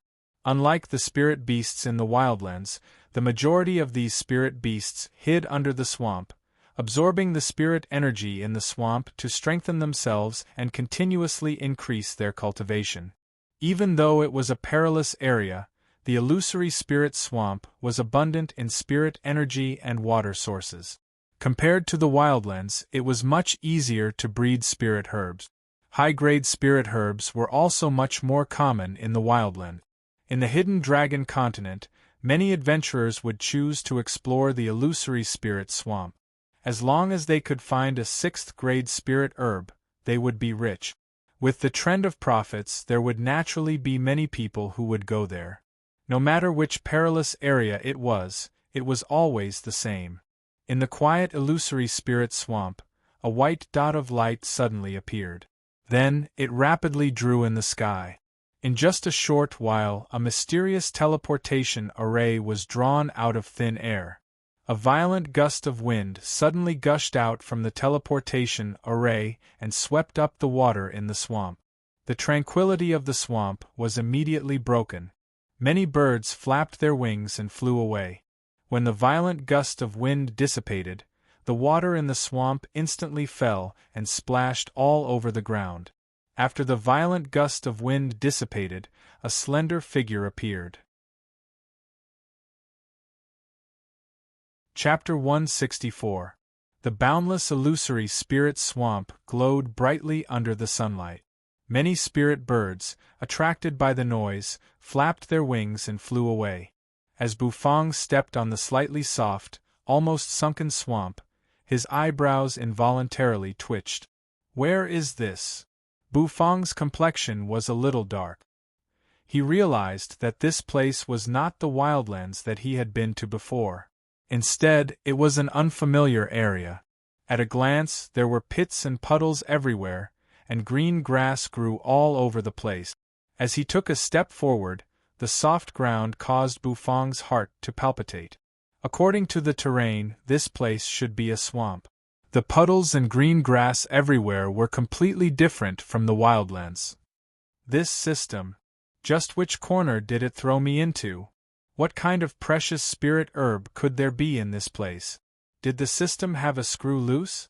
It accidentally teleported him to the wrong place. After circulating the true energy within his body and covering the soles of his feet, Bufang felt that he could safely walk on the swamp.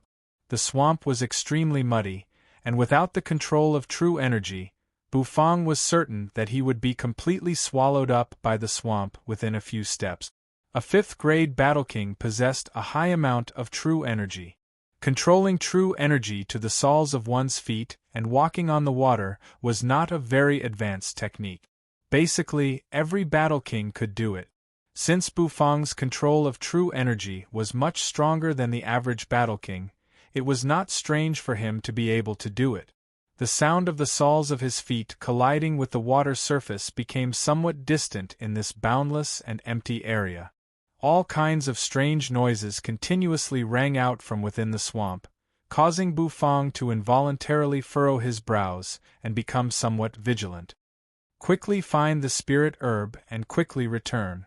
This environment is really making my whole body feel uncomfortable, Bufang muttered and then continued walking forward. As one of the 4 most dangerous places in the Hidden Dragon continent, how could there not be any spirit herbs growing here? Bufang walked alone. As he walked, his gaze fell on his surroundings, as if he was searching for something, hoping to find a spirit herb. Bufang took a step forward. Suddenly, the water under his feet undulated. Bufang calmly glanced down and discovered that the water under his feet suddenly surged up and fell with a splash. When it fell, it was mixed with a lot of mud. This was an extremely ugly spirit beast. It was not very large, but its sudden appearance still caused Bufang to slightly frown. It looked like a toad and was covered in rotten, pitch-black mud. It emitted a foul smell. Its cheeks were bulging and its round eyes were fixated on Bufang. This should be a third-grade spirit beast. The spirit energy pressure on its body is so weak. Bufang indifferently glanced at the toad and softly said. The current Bufang was not afraid of a third-grade spirit beast in the slightest. Although he was not good at fighting, it was still easy for him to deal with a rank 3 spirit beast. With a flick of Bufang's finger, an air bullet wrapped with true energy instantly smashed toward the toad. The toad let out a weird cry and actually spat out a foul stench from its mouth, colliding with Bufang's air bullet. It was easy for a 5th-grade Battle King to deal with a 3rd-grade spirit beast. Even if Bufang was not an expert in combat, with the foundation of his cultivation, he would be able to deal with it with pure true energy. Bang! Very quickly, one of the toad's legs was pierced by Bufang's true energy chi bullet. With a miserable shriek, it dived back into the swamp once again, leaving behind a trail of stinky black soil. Along with some water foam, it disappeared in an instant. Bufang did not chase after it, or rather, he was too lazy to chase after it.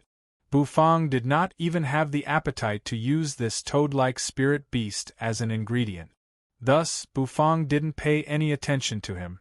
He continued to step on the puddles, moving forward. The Serpent Men tribe was one of the more common tribes in the illusory spirit swamp.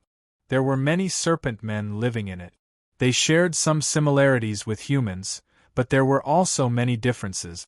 First of all, the way the serpent men were born was different from humans. Humans gave birth via viviparity, while the serpent men were oviparous. Perhaps it was because the lower half of their bodies was that of a snake. There were many experts in the serpent men tribe, and every one of them was a natural-born warrior. This was because the illusory spirit swamp was a dangerous place where only the fittest survived. If one was too weak here, they would be devoured by the spirit beasts hidden under the swamp before they could even venture far. Not even their bones would be left. The serpent men race had an emperor, just like how humans had an emperor. Although they were only tribes, they were unified under the control of a serpent men emperor. In the illusory spirit swamp, serpent men tribes were densely packed, some big and some small. Each serpent men tribe had an elder, and this elder could draw up a formation to communicate with their emperor.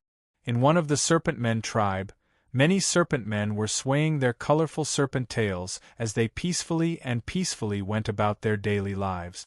Just like humans, they had their own social interactions and houses. Even though the houses built on the swamp were simple and crude, they were still considered homes. For the serpent men, it held an indescribable meaning. I send a few of the stronger guards to watch over the herb garden. The harvest season is almost here, we must not let anything go awry.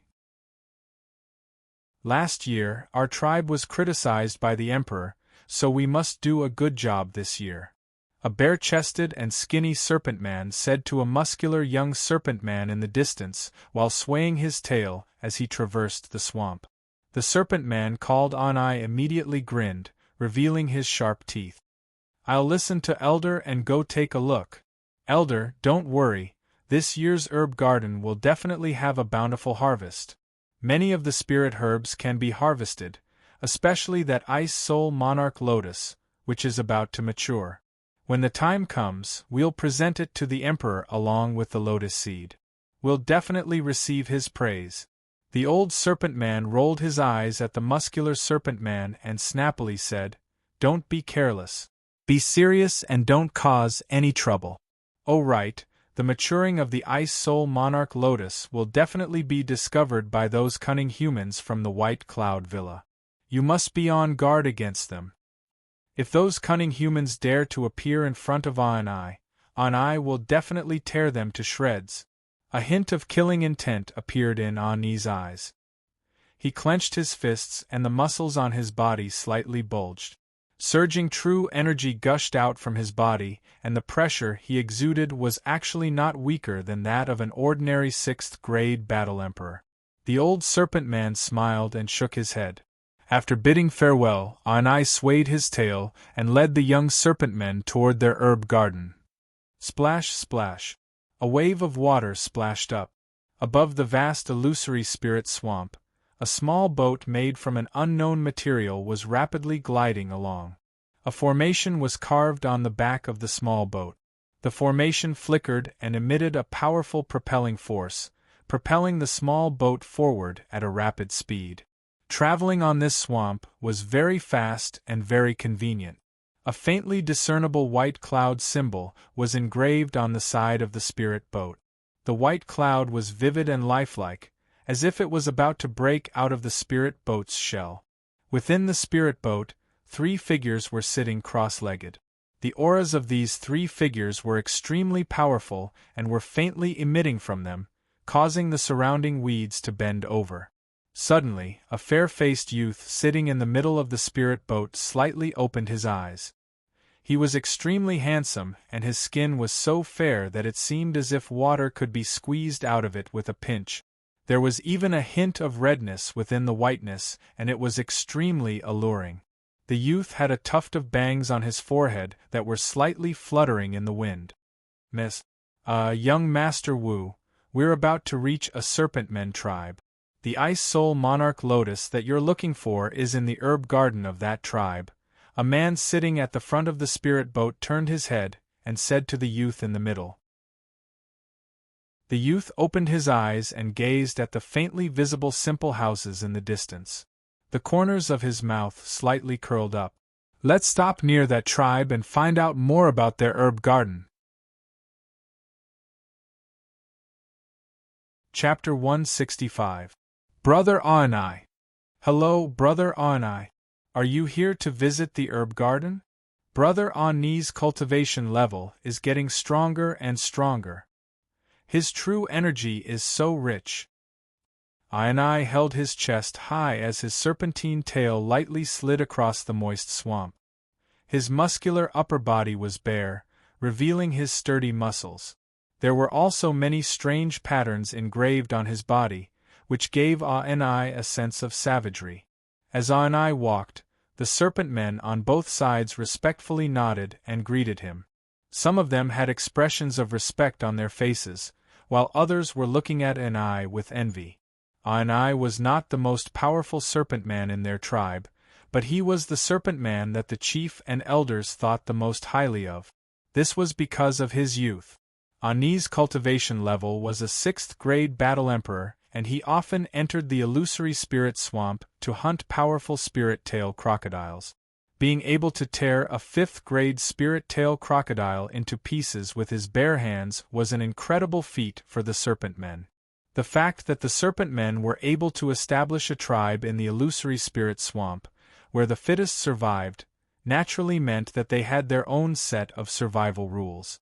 There were countless spirit beasts in the illusory spirit swamp, and powerful spirit beasts were a constant threat to the serpent men. If they wanted to survive safely, they had to solve the problem of those spirit beasts. The spirit-tail crocodile was the biggest threat, so the serpent men respected those who could slay the spirit-tail crocodile. Those who could slay the spirit-tail crocodile were the true warriors of the serpent men. The serpent men tribe that Aonai belonged to was only a small tribe, but it had a large population. Compared to the humans, it was equivalent to a small town. Even though their houses were simple and crude, they were still houses. Row after row of furnishings gave them the feeling of a town. Aonai once heard from the elders that in a corner of the illusory spirit swamp, there was a large city built by the experts of the serpent men tribe. The buildings in the city were incomparably magnificent and did not pale in comparison to the cities of the humans. The serpent men lived in peace and contentment in the large city, under the control of the serpentine sovereign. There were no spirit-tail crocodiles that constantly threatened their safety, nor were there other terrifying spirit beasts. There, the serpent men children lived a peaceful life from the moment they hatched and grew up carefree, learning knowledge, and so on. That was the world that Aonai and the serpent men yearned for. Aonai's snake tail slapped and the cold water splashed up. In the distance, the two Naga experts who were holding spears bowed respectfully towards Aonai. Behind these two guards was an area surrounded by a simple fence. This was the Serpent Men's medicine garden, and it was also their most precious place. There were many precious spirit medicines planted here. Although most of them were rank 3 or 4, there were still rank 5 and 6 spirit medicines. There was even a rank 7 Ice Soul Monarch Lotus that was about to bloom. You've worked hard. Be careful and pay attention to the surroundings of the herb garden. The elixirs are about to ripen, and those cunning humans have noses like dogs. Once the fragrance of the elixirs is released, those humans will come running after smelling it. We can't let our hard work become a gift for those damned humans. Aonai solemnly said as he patted the shoulder of a Serpentman tribe guard. The Serpentman guard immediately heaved a sigh of relief and solemnly nodded. The corners of Aonai's mouth curled up. He swayed his waist as he crawled toward the herb garden and quickly entered it. As soon as he entered the herb garden, a rich medicinal fragrance spread out and lingered around Aonai's nose. This fragrance was so rich that Aonai was almost intoxicated by it. Aonai, why did you come to the herb garden again? Just when Aonai was deeply inhaling and intoxicated by the medicinal fragrance, a seductive voice suddenly rang in his ears. A group of graceful serpent women swayed their waists as they crawled out of the herb garden. The lower half of these serpent women's bodies was the same as Aonai's. However, their upper bodies were incomparably voluptuous like those of human women. They were wrapped in beautiful linen cloth that they had exchanged with the humans. The leader of the serpent women was an extremely beautiful serpent woman. Her face was so exquisite that it seemed as if it had been meticulously sculpted by the heavens. Her proud figure was incomparable to the other serpent women. "You Fu, you're really becoming more and more beautiful. You'll definitely be my wife in the future," Aonai said as he looked at the leader of the serpent women with an intoxicated expression. Yu Fu slightly furrowed her brows. She looked at Aonai coldly and said, "Why did you come to the herb garden today? We're the ones who take care of the herb garden. Are you worried that we won't do a good job?" Aonai licked his lips and said with a smile, "Yu Fu, listen to what you're saying. Aonai trust you the most.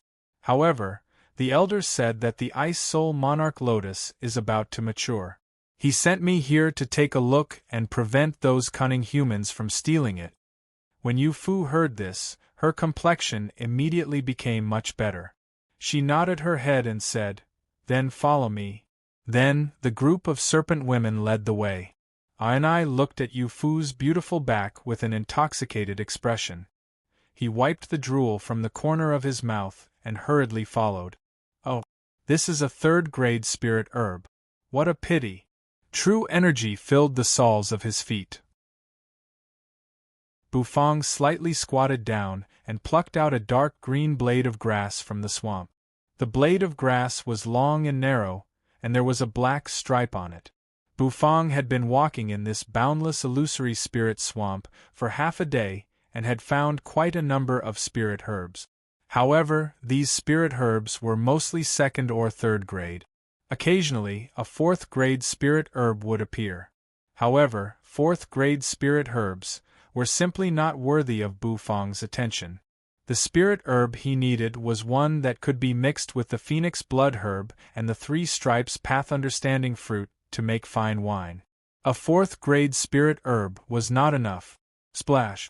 Due to the true energy enveloping his feet, Bufang felt as if he was floating above the swamp. However, when he stepped on the surface of the water, he would still make some noise. After continuing forward for a while, Bufang found another 4th-grade spirit herb. With the mentality that something was better than nothing, Bufang killed the snake-like spirit beast that was guarding the spirit herb and stored the spirit herb into the system's dimensional storage. What's that? After walking for a while, Bufang suspiciously looked at the black silhouette in the distance. The black silhouette was not tall, but it looked like a house. There are actually houses in this illusory spirit swamp? Could it be that someone built a village on top of this soft swamp? Bufang was extremely surprised. Logically speaking, this swamp should not be suitable for building houses. Despite his doubts, Bufang was still relatively happy. At least, he could sense signs of human activity. Therefore, Bufang quickened his pace and headed into the distance. Just as Bufang was gradually approaching the cluster of buildings, a silhouette rapidly approached from afar. With a splash, it passed in front of Bufang, causing the water to splash toward Bufang. Fortunately, Bufang's cultivation was not weak. With a true energy barrier, he blocked all the water. Bufang expressionlessly glanced at the wooden boat-like object speeding by, and the corners of his mouth twitched. As expected, there should be people living here. It suddenly became lively. That spirit boat-like object was really quite convenient to travel in this swamp. The spirit boat came to a stop and 3 figures stepped out from it. Their feet were also covered with true energy, allowing them to stand steadily on the swamp. The spirit boat was kept by the Xiao-Bai-faced youth standing in the middle with a wave of his hand. Young Master Wu, just now, was there a human standing beside the road? One of the men recalled the scene when the spirit boat flew by and seemed to have caught a glimpse of a human figure. He could not help but ask the young Master Wu. The woman who was addressed as young Master Wu. Oh, the woman dressed as a man, calmly glanced at the man who asked the question and said, "What does it have to do with us whether he's a human or not? Our target is the Ice Soul Monarch Lotus.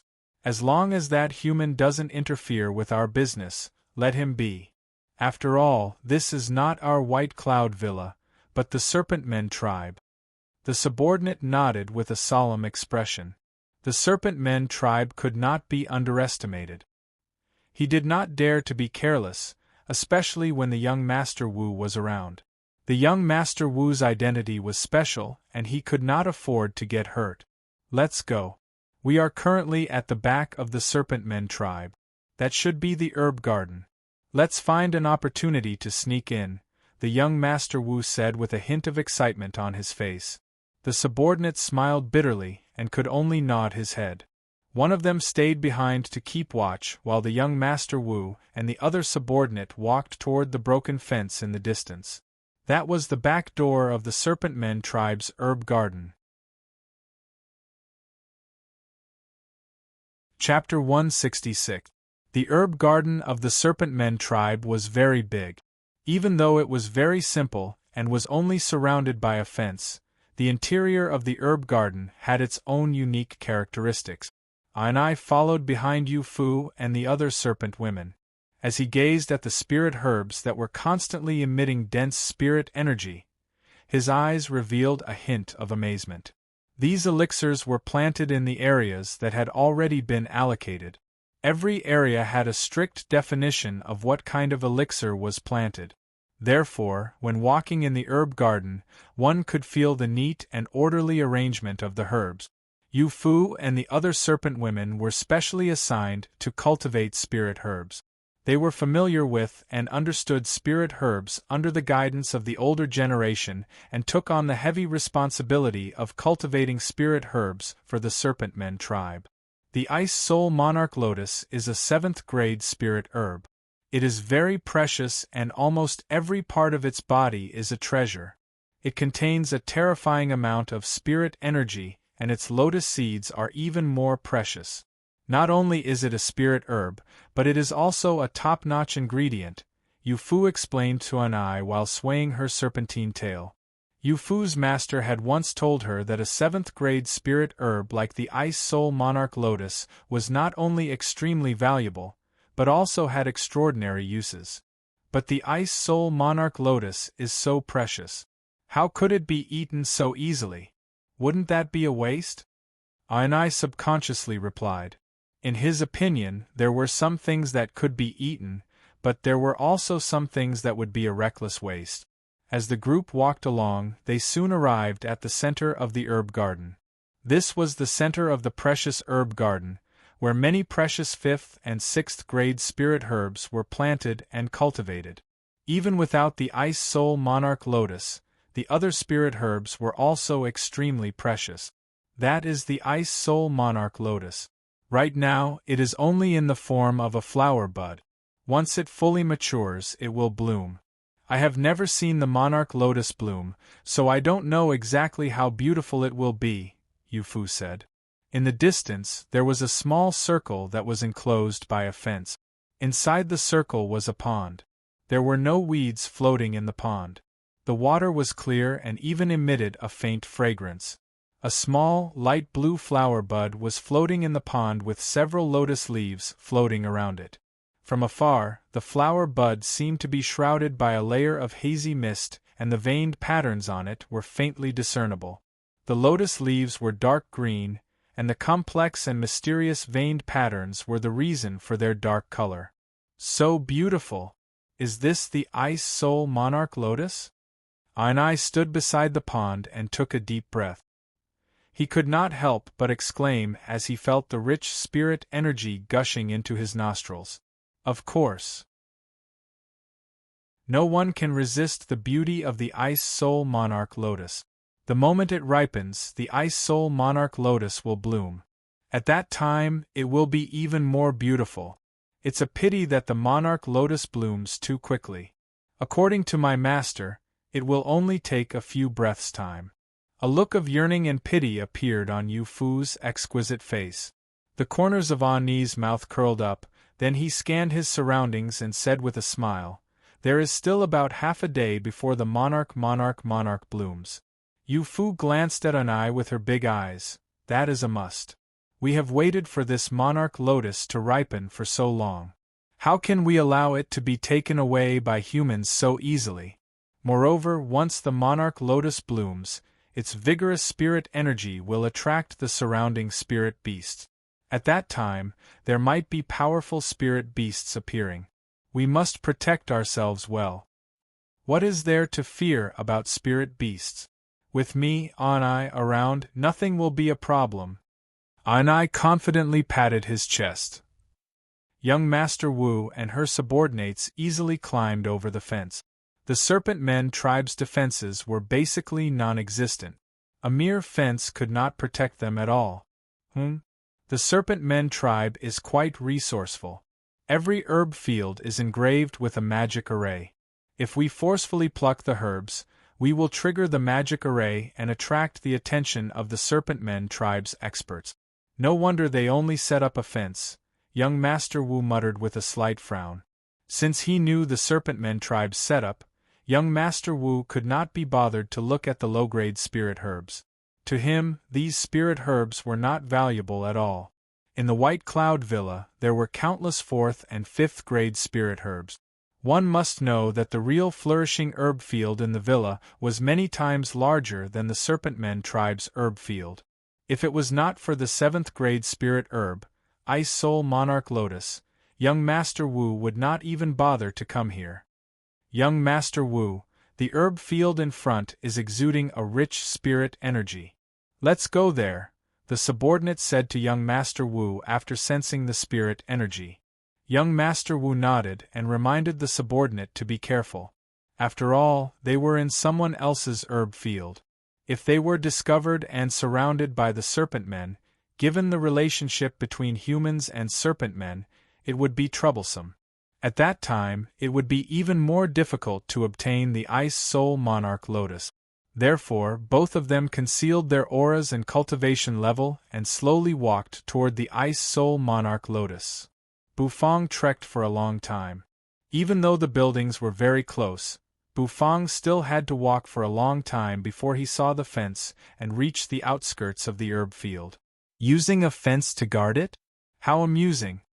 The corners of Bufang's mouth twitched. He ignored the fence and directly entered it. The soil of the herb field was slightly different from the loose soil of the swamp outside. The soil here was more solid. Even though it was much softer than real soil, at least it was not the kind of terrifying mud that would cause one to sink into it. Numerous herb fields were neatly arranged in the herb field. With a glance, Bufang saw a dazzling array of spirit herbs. Some of the spirit herbs here were very precious, while others were relatively ordinary. A trace of joy appeared in Bufang's eyes as he took a glance. He did not expect to find a man-made herb field here. It was truly a pleasant surprise.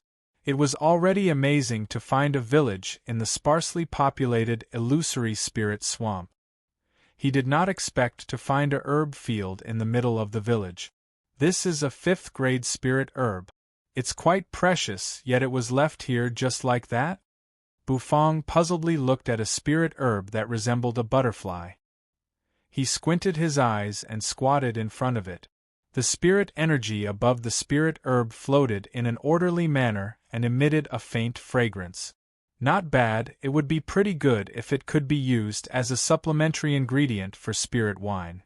The corners of Bufang's mouth twitched as his eyes lit up.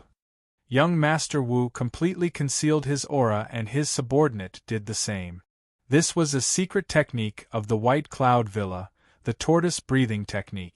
It could conceal one's aura and cultivation level, and was rather useful. I can already sense the Ice Soul Monarch Lotus in the distance.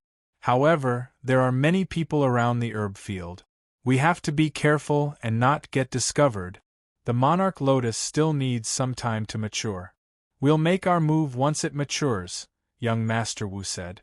The subordinate solemnly nodded his head. The two of them hid behind a herb field, and narrowed their eyes as they looked toward the pond where the Ice Soul Monarch Lotus was planted.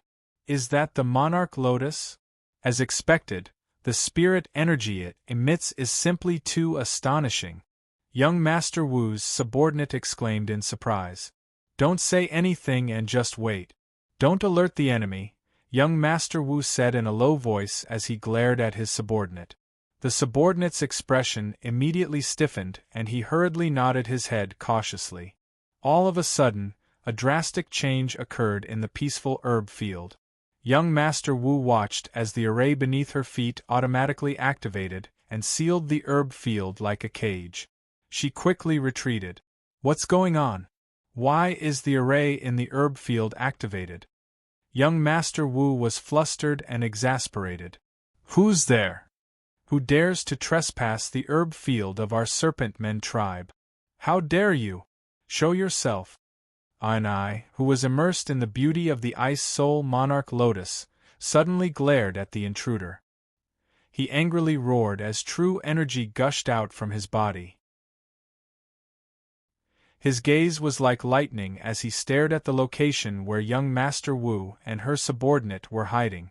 He had just sensed a fluctuation at that location. There was no doubt that someone was hiding there. And I was instantly enraged.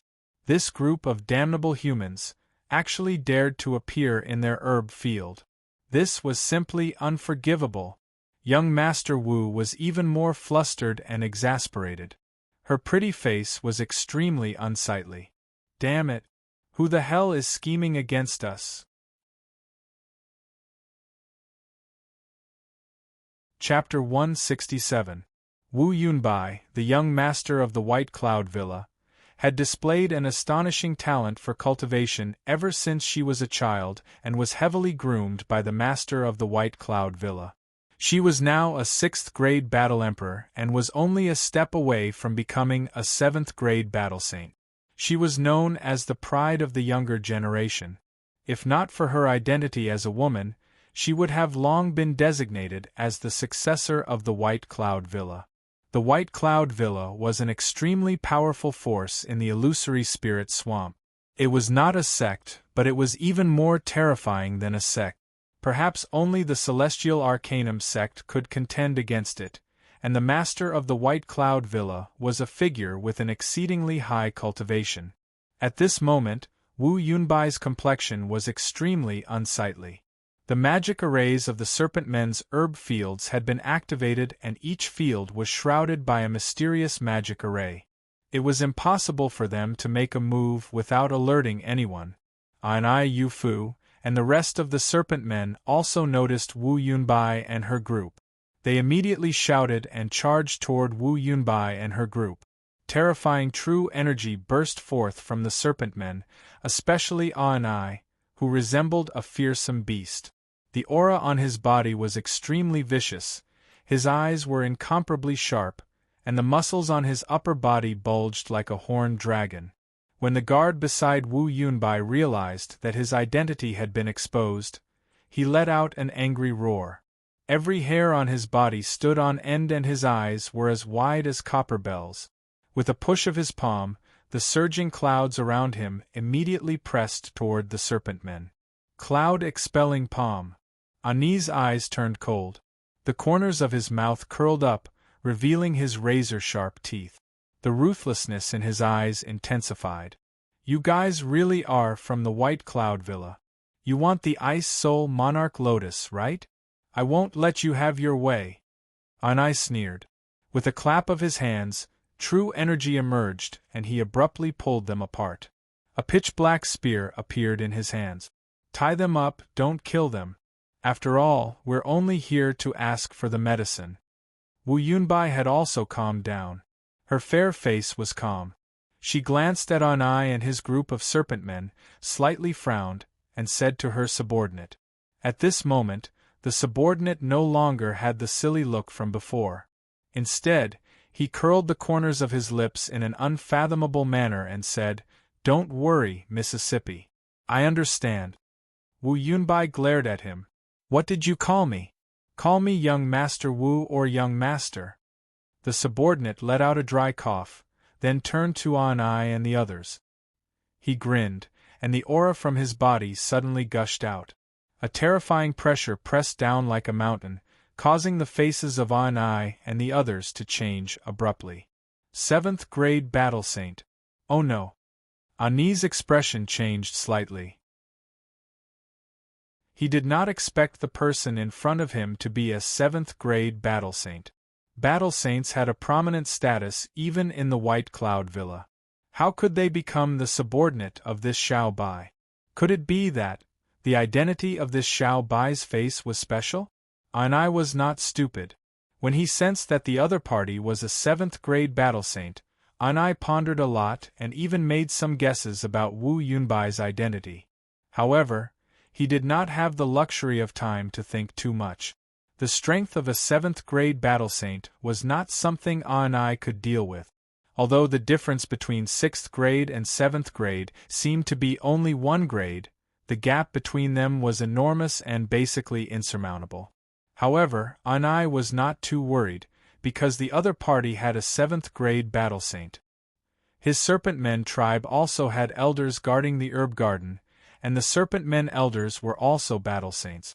As expected, when Ani's mind flickered, the terrifying aura of a 7th grade Battle Saint surged out from behind him. Bufang grinned as he looked at the spirit herb that was enveloped by the magic array. Sure enough, how could a spirit herb be planted in such a simple and crude herb garden without any protective measures? This magic array seemed to be very complicated, so it was obviously not ordinary. Bufang extended a finger and poked at the magic array. A numbing feeling like an electric current coursing through his body made him narrow his eyes. Standing up, Bufang looked at the spirit herbs around him. Basically, the magic array in every herb garden had been activated. It seemed like he had accidentally done something incredible. The true energy aura of a 7th grade Battle Saint? Bufang stood ramrod straight and suddenly felt waves of terrifying aura coming from not far away. Bufang was no stranger to the pressure mixed within the true energy. Bufang had seen many 7th grade Battle Saints, such as Xiao Meng, Zhao Musheng, and so on. Therefore, he was very familiar with the true energy fluctuations of this level. He did not expect that there were actually 7th grade Battle Saints fighting in this simple herb garden. There was a 7th grade Battle Saint in this remote place? The corners of Bufang's mouth twitched. He once again glanced at the spirit herbs that were shrouded by the magic array. Bufang was too lazy to harvest them and continued walking forward. It was impossible for two 7th grade Battle Saints to fight for no reason. There must be something good that caused them to fight. In this herb garden, the only thing that could cause two 7th grade Battle Saints to fight over was probably some high-grade spirit herbs. At the thought of spirit herbs, Bufang became spirited. Wasn't the purpose of his trip to find spirit herbs? As he walked forward and made a few turns, Bufang was suddenly startled. He saw several figures galloping toward him from afar. Mermaids? Bufang was dumbfounded and muttered. However, upon closer inspection, he realized that these figures were not the legendary mermaids. The upper bodies of these people were similar to humans, but their lower bodies were densely covered with scales that wriggled like long snakes. The serpent men! Bufang exclaimed inwardly. This was the first time he saw a strange race from a different world, and he felt an indescribable excitement in his heart. The serpent men in the distance grasped their spears and hurriedly rushed toward the location where the battle saints were fighting. When Bufang saw them, they also saw Bufang. "Who is it?" A serpent man guard waved the spear in his hand and angrily shouted. Bufang was startled.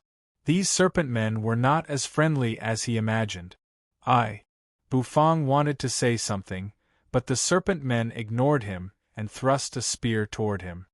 "Humans who trespass into our serpent men's herb garden will be killed without mercy." The corners of Bufang's mouth twitched as he felt the terrifying aura coming from the spear. "What do you mean by trespassing? Who can you defend against with that low fence of your herb garden?" he thought. The fences were extremely dilapidated, and some were even hanging at an angle. Not to mention defense, they might not even be able to stop some small spirit beast. Back then, Bufang merely raised his foot and calmly walked in. However, these serpent men did not care about what Bufang was thinking. Their spears were wrapped in true energy and were directly thrust toward Bufang. The cultivation level of these serpent men was not weak. They were around 4th grade battle spirits, and were more than enough to defend a herb garden. However, Bufang was still a man who could be called a battle king. Why would he be afraid of these little serpent men? Even though his battle prowess was lacking, his true energy cultivation level was the real deal. Bufang stood in the same spot and suddenly released the true energy within his body. His hair, which was tied with a velvet rope, suddenly spread out. His gaze was extremely sharp. The serpent men who thrust out their spears immediately trembled and became extremely grave. 5th grade battle king? Immediately, the serpent men did not dare to advance anymore. They were only 4th grade battle spirits, but the human in front of them was a 5th grade battle king. If they were not careful, they might die here. "You humans will die a horrible death. You want the spirit medicine, right? If you are so capable, then step over my dead body." The serpent men guard stretched out his neck and shouted fiercely. Meanwhile, Bufang slowly stood up with his hands clasped behind his back. With an unfathomable expression on his face, he looked at the serpent men and lightly snorted. "Should I step over just because you tell me to? That would be such a loss of face for me," Bufang said. The expressions of the serpent men immediately stiffened. They looked at each other in dismay. Within the illusory spirit swamp, several dozen miles away from the serpent men tribe, the water in the swamp suddenly began to churn and a huge little bundle emerged. Then, this little bundle rapidly flew toward the serpent men tribe. Patter, patter! Above the swamp, numerous toad-like spirit beasts with bulging cheeks widened their eyes and rapidly leaped toward the serpent men tribe in a densely packed group. In the surroundings, there were also many strangely shaped spirit beasts with powerful auras slowly moving forward. In an instant, the entire serpent men tribe was unknowingly surrounded by a dense crowd of spirit beasts. Chapter 168. Miss, hurry up and leave. I'll stop that serpent man elder.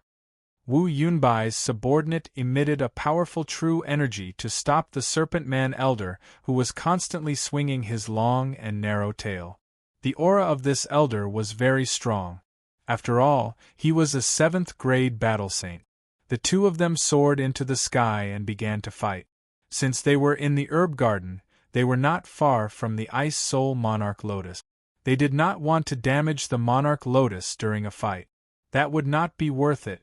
Therefore, the two of them reached an agreement and soared into the sky. Wu Yunbai calmly glanced at the battle in the sky, then stood with her hands behind her back and unhurriedly retreated. Human, where do you think you're going? And I angrily roared and ruthlessly swung a spear at Wu Yunbai as if it was going to tear the air apart. Wu Yunbai furrowed her brows. She stretched out her slender palm and struck out with it. The clouds that filled the sky spread out and formed a curtain that covered the sky. By the time I rushed out of the hazy clouds, he had already lost sight of Wu Yunbai. This caused him to let out a furious roar. He was extremely disgruntled. With a swing of his serpent tail, he darted into the distance in pursuit of Wu Yunbai. Wu Yunbai stood with her hands behind her back. The tips of her feet lightly tapped the ground, and with every step she took, she rapidly traveled a great distance. Suddenly, her figure slightly trembled and stopped. She suspiciously looked into the distance. There, a skinny young man was holding a kitchen knife? Wu Yunbai's expression suddenly became extremely strange. Why would there be a human holding a kitchen knife in the Serpent Men herb garden? Moreover, in front of that human were 3 serpent men crawling on the ground. At this moment, the 3 serpent men crawling on the ground were no longer as arrogant as before. At this moment, all that was left in their hearts was fear. This was all because of nothing else but the damned kitchen knife in the hands of this damned human. The moment that kitchen knife appeared, they could feel a throbbing sensation that seemed to come from the depths of their blood vessels. It made it difficult for the true energy in their bodies to circulate and completely restricted, rendering them immobile. Was that really a kitchen knife? Who exactly was this human in front of them? At this moment, the 3 serpent men even had the urge to curse in their hearts. Their strength was already inferior to this human, but this human had a kitchen knife that could suppress them. How were they supposed to fight? Bufang indifferently swept his gaze over the 3 serpent men lying on the ground and curled up the corners of his mouth. Even though the serpent men were half human and half snake, they still possessed the bloodline of a snake.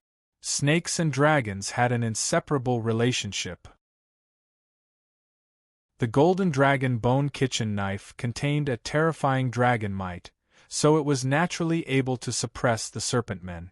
After twirling his blade for a while, Bufang ignored the 3 serpent men and slowly walked away. Wu Yunbai also walked out of the white mist with her hands behind her back, coincidentally bumping into Bufang. Wu Yunbai's gaze fell on Bufang. She sized up the skinny young man before her with a hint of suspicion in her eyes. This young man was only a 5th-grade battle king. Where did he get the courage to step into the serpent men's herb garden alone? Even though the Serpent Men tribe here was only a branch of the Serpent Men tribe, there were still many powerful Serpent Men overseeing it. A 5th-grade battle king was simply laughably weak. While Wu Yunbai was sizing up Bufang, Bufang was also sizing her up, sizing up the face of this Xiao Bai. Bufang clearly remembered that this Xiao Bai's face belonged to one of the people on the small boat that passed by earlier. It turned out that the other party's objective was also to come to this herb garden. Who are you? Don't you know that this place is very dangerous? Wu Yunbai opened her mouth and asked. Her voice was very cold, lacking the gentleness of an ordinary girl. Hurry up and leave. There are 7th-grade battle saints fighting inside. Don't go there, lest you get caught up in the crossfire. Wu Yunbai did not say too much to Bufang. She only gave him a few friendly words of advice before stepping past Bufang and heading into the distance. However, just as Bufang's face was filled with bewilderment and he did not even avert his gaze, a figure charged out from the depths of the herb garden with a terrifying aura surging out.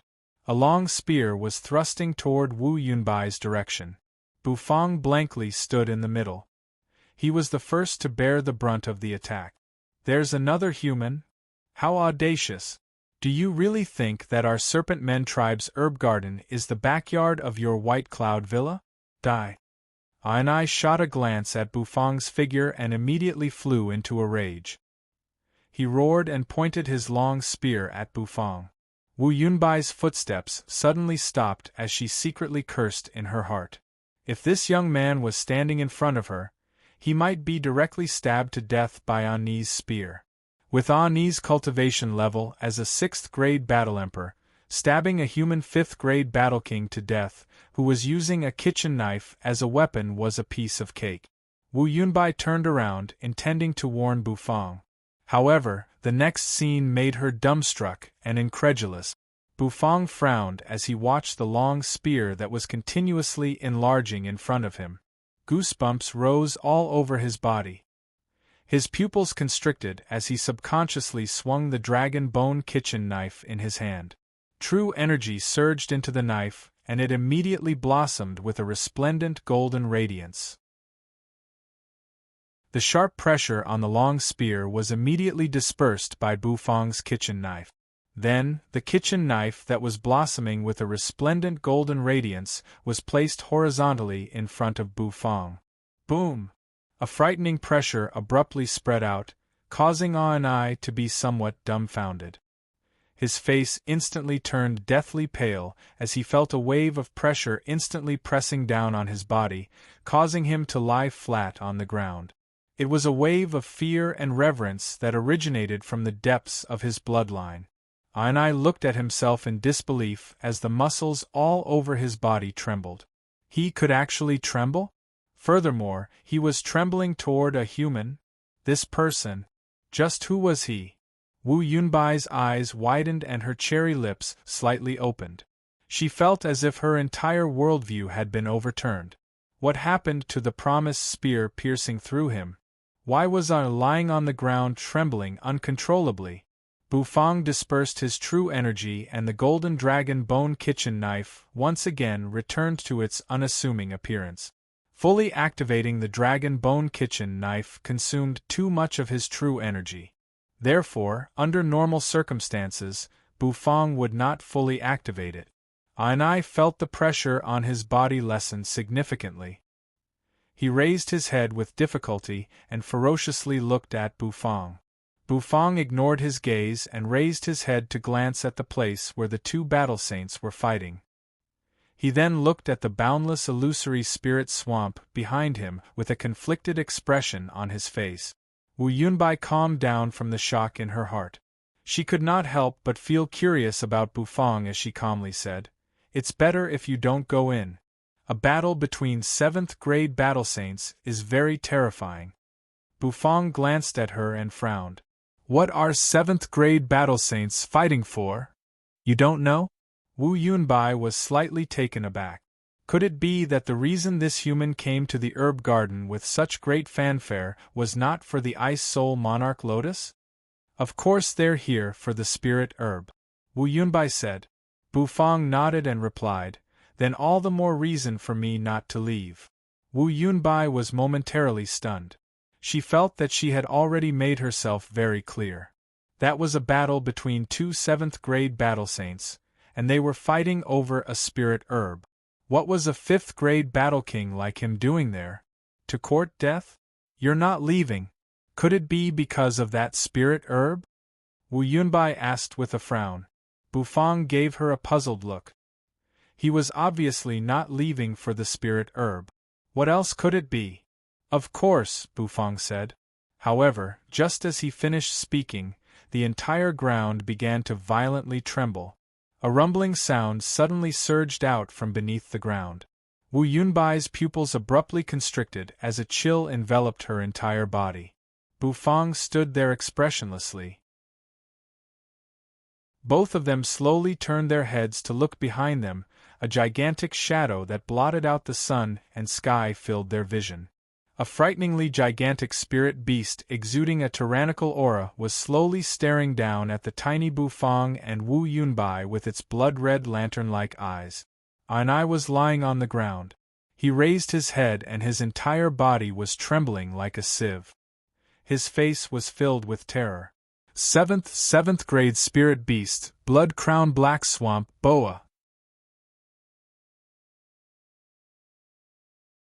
Chapter 169. The blood-crowned black swamp boa was a powerful 7th grade spirit beast that lived in the depths of the illusory spirit swamp. This spirit beast possessed the power of a 4th grade spirit beast upon reaching adulthood and would molt once every 100 years. A 7th grade black swamp boa was a terrifying existence that had molted 3 times and had a lifespan of several hundred years. The gigantic creature in front of them rushed out from the swamp.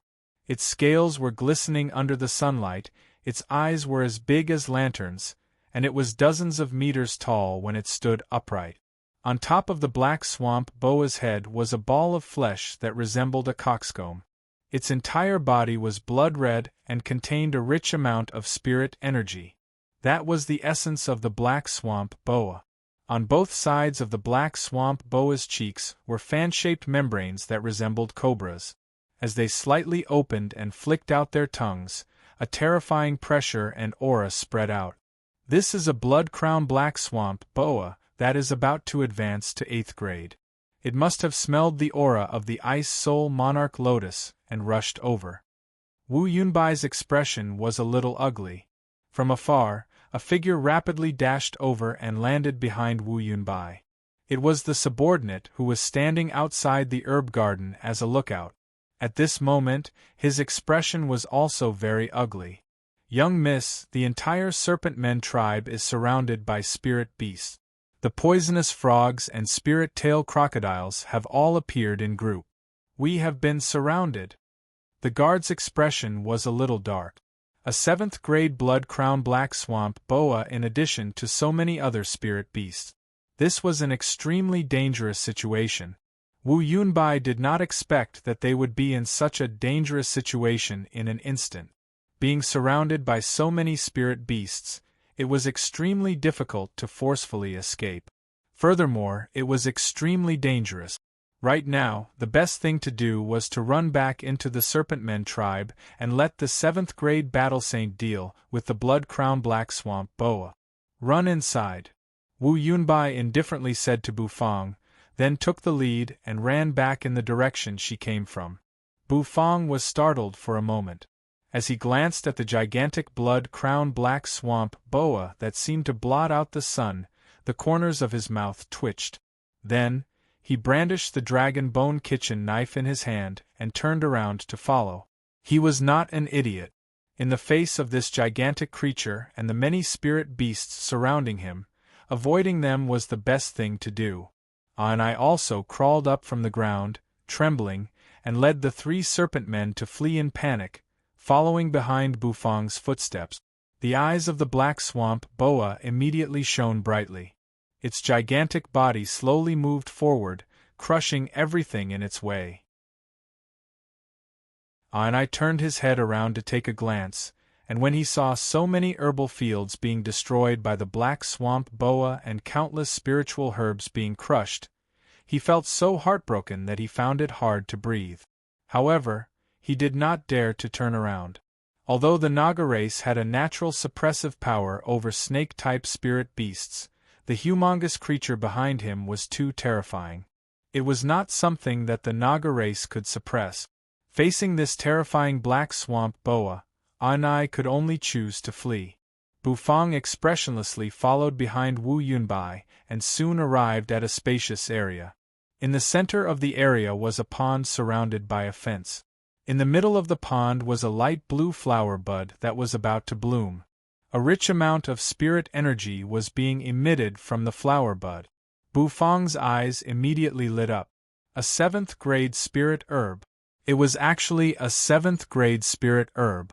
No wonder it could trigger a battle between 7th grade battle saints, attract 7th grade spirit beasts, and even a beast tide. Not all 7th grade spirit herbs would attract 7th grade spirit beasts, but special 7th grade spirit herbs would definitely attract 7th grade spirit beasts. That was because these special spirit herbs had the ability to help spirit beasts break through the shackles of their cultivation level. It was normal for this kind of spirit herb to trigger a battle between 7th grade spirit beasts. Back in the Valley of the Fallen Phoenix, there was a scene where 2 7th grade spirit beasts fought over the phoenix blood herb.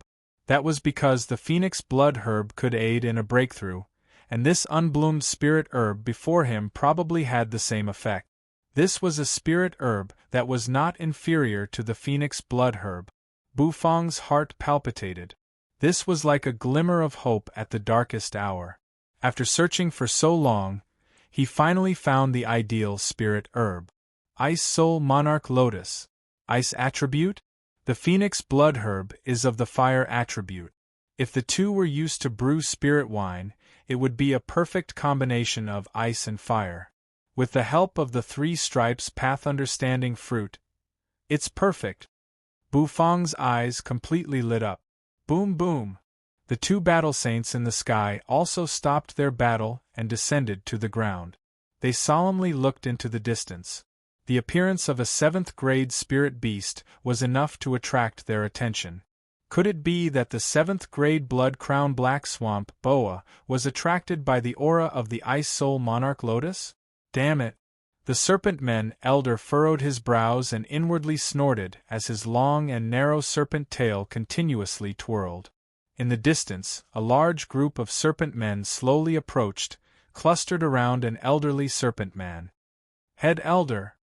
The serpent men elder respectfully greeted when he saw the newcomers. The head elder waved his hand and gravely gazed at the gigantic creature, the black swamp boa, with his murky eyes. Third elder, can you hold off this black swamp boa? The head elder solemnly asked. The 3rd elder of the serpent men race glanced at the black swamp boa and sighed. This won't do. This beast has already gone through 3 molts, and it is about to go through its 4th molt soon. Its combat strength is extremely terrifying, and I am no match for it. Even the 3rd elder was no match for it. Could it be that the Ice Soul Monarch Lotus that their serpent men tribe had painstakingly cultivated for so long was going to be snatched away by this beast? It was truly unacceptable. The head elder sighed and shook his head. Their tribe was still too weak. If this was the imperial city of the serpent men tribe, this beast would not dare to come out and cause trouble. The serpent men emperor only needed to casually point a finger to obliterate this beast. Unfortunately, this was not the imperial city and the serpent men emperor was not here. Head elder, why don't we cooperate? Just as the head elder was having a headache, Wu Yunbai suddenly stepped forward and suggested. The head elder of the serpent men tribe frowned and his gaze fell on Wu Yunbai. A powerful pressure suddenly came crashing down on her. Even though the cultivation level of the head elder was not high, the pressure he exerted was so powerful that an average person would not be able to withstand it. However, Wu Yunbai was the young master of the White Cloud Villa after all. She had a strong mental fortitude, and the corners of her mouth curled into a smile as she indifferently looked at the head elder. The Serpent Men tribe only has 1 7th-grade battle saint and I also have a 7th-grade battle saint here. If the 2 of us join forces, we should be able to handle this 7th-grade black swamp boa, right? What Wu Yunbai said made a lot of sense. This was also the best solution at the moment. The head elder pondered for a long time but could not think of a better solution. He could only nod and say, I agree. However, we will not hand over the Ice Soul Monarch Lotus to you. However, after we hold off the Black Swamp Boa, we will give you a few 6th-grade elixirs to thank you. Wu Yunbai raised her eyebrows and smiled without saying a word. She only nodded her head in agreement. Immediately, the 2 battle saints looked at each other awkwardly. Just a moment ago, they were still in a heated battle. Now they had suddenly become partners. It was a little comical. With a loud rumble, the blood-crowned black swamp boa's gigantic body continuously twisted and finally coiled together. Its gigantic head hung in the air as it spat out its forked tongue. It actually stopped moving forward. This beast has already gained sentience. It is waiting for the Ice Soul Monarch Lotus to ripen. Only then will it make its move. The head elder's expression suddenly turned a little ugly as he looked at the blood-crowned black swamp boa that had stopped moving forward. There's no need to rush. This is also a good opportunity for the two battle saints to recover their true energy, Wu Yunbai said with a smile. Bufang had been observing them the entire time. He stared at the Ice Soul Monarch Lotus, and could not help but frown. A 7th-grade spirit beast, 2 battle saints, the Serpent Men tribe. With so many obstacles in his way, it was almost impossible for him to obtain this elixir. However, if he wanted to brew a wine that could surpass Dragon's Breath, this Ice Soul Monarch Lotus was a must. Therefore, Bufang shifted his gaze away from the Monarch Lotus, and looked at the elderly head elder. I would like to ask, if I want this Ice Soul Monarch Lotus, will you guys agree?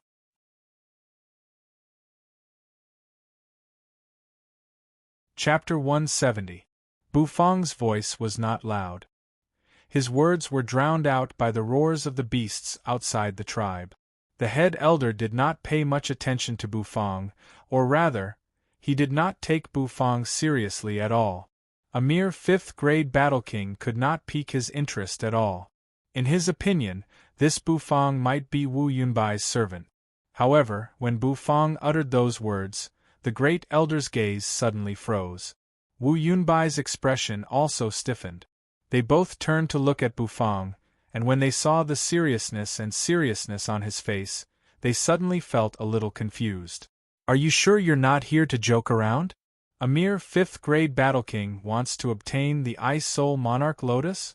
Why don't you just say you want to ascend to the heavens? Wu Yunbai's expression became extremely odd. She did not expect this young man to utter such brainless words. Does he not know that there are 2 7th-grade battle saints guarding the Ice Soul Monarch Lotus, and a blood-crowned black swamp boa eyeing them covetously outside? Where on earth did he get the courage to utter such words? Your servant really likes to joke around. I have already said that this Ice Soul Monarch Lotus is extremely important to the tribe. I will not let you have it.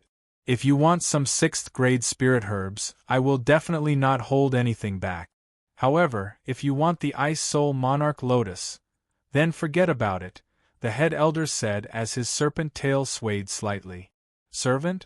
Wu Yunbai blinked her eyes. It seemed that this kid's identity had been misunderstood. Bufang frowned. From the head elder's words, it seemed that he did not intend to let the Ice Soul Monarch Lotus fall into the hands of others. If that was the case, it would be a little difficult. The Ice Soul Monarch Lotus was the best wine brewing ingredient that Bufang had ever encountered. It was a spirit herb that complemented the Phoenix Blood Herb and the 3 Stripes Path Understanding fruit. If he were to give it up just like that, Bufang would be very unwilling. However, Bufang also knew that the Ice Soul Monarch Lotus was a 7th-grade spirit herb after all. The Serpent Men elders would not easily hand it over to him. Therefore, he was still thinking of ways to obtain the Ice Soul Monarch Lotus. The Serpent Men tribe's demand for the Ice Soul Monarch Lotus was a little too aggressive. Could it be that there was some unknown secret? Bufang narrowed his eyes and thought for a while, but he still couldn't figure out what the unknown secret was. The blood-crowned black swamp boa coiled up its huge body and lay down not far away. It looked down at the herb garden from above, silently waiting for the 7th-grade Ice Soul Monarch Lotus to bloom and ripen. The blood-crowned black swamp boa would make its move once the spirit herb matured. Surrounding the black swamp boa were a large number of spirit beasts. These spirit beasts all had different appearances. Some were extremely ugly, while others were pleasing to the eye. All of them were quietly prostrating under the black swamp boa's aura. Once the black swamp boa made a move, they would immediately follow suit. After waiting for a long time, 2 crescent moons quietly appeared in the sky, emitting a cold radiance. The radiance illuminated the cold and desolate scales of the black swamp boa, giving it an eerie feeling. There are still a few more hours before the Ice Soul Monarch Lotus ripens. Everyone, please enter our Serpent Men tribe for a meal. Those who come are our guests, the Serpent Men tribe's head elder said while trembling. Wu Yunbai raised her eyebrows and nodded. She then led her 2 subordinates into the Serpent Men tribe. Bufang was still standing there in a daze, thinking about how he could obtain the Ice Soul Monarch Lotus. However, Wu Yunbai gently patted his shoulder and woke him up. The Serpent Men tribe's head elder is inviting us for a meal. I've never tasted the Serpent Men tribe's delicacies before. Let's go together, Wu Yunbai simply said. Bufang was slightly taken aback. The Serpent Men tribe's delicacies? At first, Bufang wanted to refuse. However, after hearing the Serpent Men tribe's delicacies, Bufang's eyes immediately lit up and he slightly nodded his head. The experts of the Serpent Men tribe led the way. Their bodies swayed as they slowly crawled forward. Bufang followed behind Wu Yunbai and the others as they walked through the simple and crude buildings of the Serpent Men tribe. Bufang, on the other hand, did not care. He observed the surroundings with a curious look in his eyes. He knew very little about the living habits of a race, especially a race from another world. It was precisely because he knew very little that he was curious. Even though the Serpent Men tribe's houses were not big, they had been renovated for a long time to reach their current size. On the door beams of these houses, Bufang saw strips of processed fish. These dried fish were hung at the door, exposed to the wind and the sun so that the water in the dried fish would be completely dried and stored. Apart from dried fish, Bufang also saw a lot of dried meat and some dried fruit. After all, this was a swamp and the temperature was relatively humid. Rotten food was not easy to preserve. Given the harsh conditions of the Serpent Men tribe, they could only use this kind of primitive method to preserve their food. After Bufang and the others walked for a while, a faint aroma drifted toward them. It was the familiar aroma of a dish. Bufang narrowed his eyes. The group arrived at an open space. Not far away from the open space, a voluptuous serpent woman was holding a metal ladle and shoveling food from a large black wok. The aroma of the dish was wafting from the wok. The Serpent Men tribe is a small place. Please forgive us if our hospitality is not satisfactory, the head elder lightly said to Wu Yunbai. Wu Yunbai cupped her hands and curiously looked at the large black wok. She was very curious about what the Serpent Men tribe ate. Living in the illusory spirit swamp, food ingredients were not a problem. However, the Serpent Men tribe's culinary skills were a big problem. After all, the Serpent Men tribe was constantly fighting against the harsh environment. Naturally, they did not know as much about food as humans. Please enjoy your meal. This is the fish soup cooked by the #1 chef of the Serpent people. The illusory spirit swamp doesn't have much of anything but this kind of fat fish. You can find them in puddles everywhere. Don't underestimate them, they are a rare delicacy, the head elder said with a smile. Then, the Serpent Men's servants passed ceramic bowls to Wu Yunbai and the others. Bufang also received a bowl of fish soup. As he held the warm soup with both hands, a strange expression suddenly appeared on his face. Fish soup? They actually cooked fish soup in front of him. Of course, Bufang had cooked fish soup before. His fish head tofu was highly praised by many customers. However, he had never tried the Serpent Men tribe's fish soup before. Today he could try it. This fish ingredient is actually a kind of spirit beast, but its grade is a little lower. Still, it's good that its grade is low. Many commoners are able to catch this spirit beast fish, the head elder sighed. This fish could be considered as their staple food. Since it was impossible to farm in the swamp, this kind of fish often appeared on their dining table. Wu Yunbai was also holding a bowl of fish soup. The soup was slightly white in color and not very clear. However, the aroma was not bad and it looked appetizing. Many of the Serpent Men around her were holding ceramic bowls and grinning from ear to ear. They had absolute confidence in this fish soup. This was a delicacy that they could cook. It was more than enough to subdue a human. Wu Yunbai took a sip of the slightly hot fish soup. The rich fragrance entered her mouth and made her whole body feel energized. Not bad, it's delicious. It's even more delicious than the fish soup cooked by ordinary human chef. It's fresh and fragrant, Wu Yunbai earnestly praised. After that, she continued to drink a few more mouthfuls. The surrounding serpent men suddenly burst into laughter. To be able to subdue this human was also a happy thing for the serpent men tribe. Their favorite fish soup was recognized by someone. This was a type of happiness, even if the person was from a different race.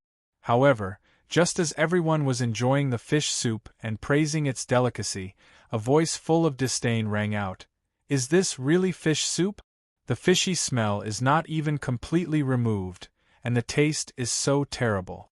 It's such a waste of such a good fish ingredient. As these words rang out, everyone was slightly stunned. Even the beautiful serpent man who was cooking the fish soup was stunned. Everyone looked over and saw the scene of Bu Fong spitting out the fish soup in his mouth with a face full of disdain. The expression on Bu Fong's face was almost scrunched up together. The disdain on his face almost made the serpent men doubt their lives. Was this fish soup really that terrible?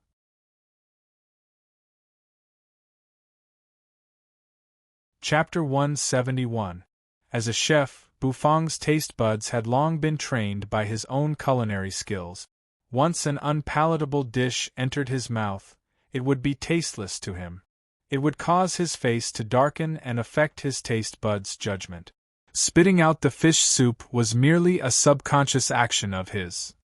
The corner of Bu Fong's mouth twitched. This serpent woman girl was no different from a human girl. She would still cry at the slightest disagreement. However, it was his fault for making her cry. Bu Fong's voice was not loud, but it instantly silenced the entire place. Wu Yunbai felt her view of the world had been refreshed once again. This young man in front of her was a chef? King chef? Overall, your fish soup is not bad.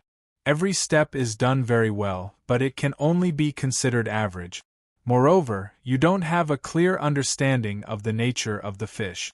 Some fish are suitable for making soup, but some fish are not. Because the taste of different fish is different when it's cooked. This kind of improvement in one's sense of taste was a great help in improving a chef's culinary skills. It could allow a chef to judge and handle the taste of ingredients more accurately. Bu Fong solemnly walked in front of elder sister Mu. He could not help but activate his venomous tongue mode. He could not help but start commenting on dishes. The little girl immediately stopped crying. Her hands tugged at each other. Her lips were pursed, and her eyes were red. She was slightly sobbing as she looked at her mother. This human bro is right. Mother's culinary skills have always had a lot of room for improvement. After listening to his comments today, Mother has learned a lot. Why are you crying? We should be thanking this bro instead.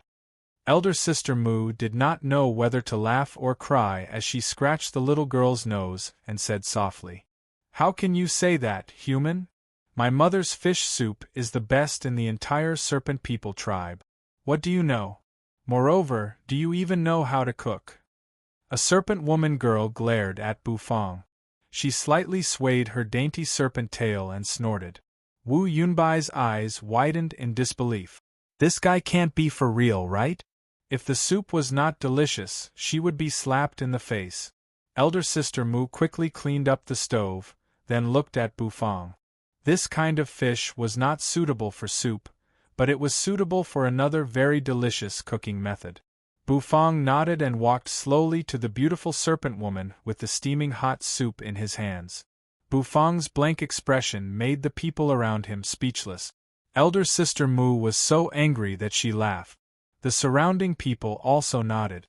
Big sister Mu's culinary skills might not be the best in the entire Naga tribe, but at least in the tribe, no one could compare to her. Although fish soup was not her best dish, everyone would never get tired of it.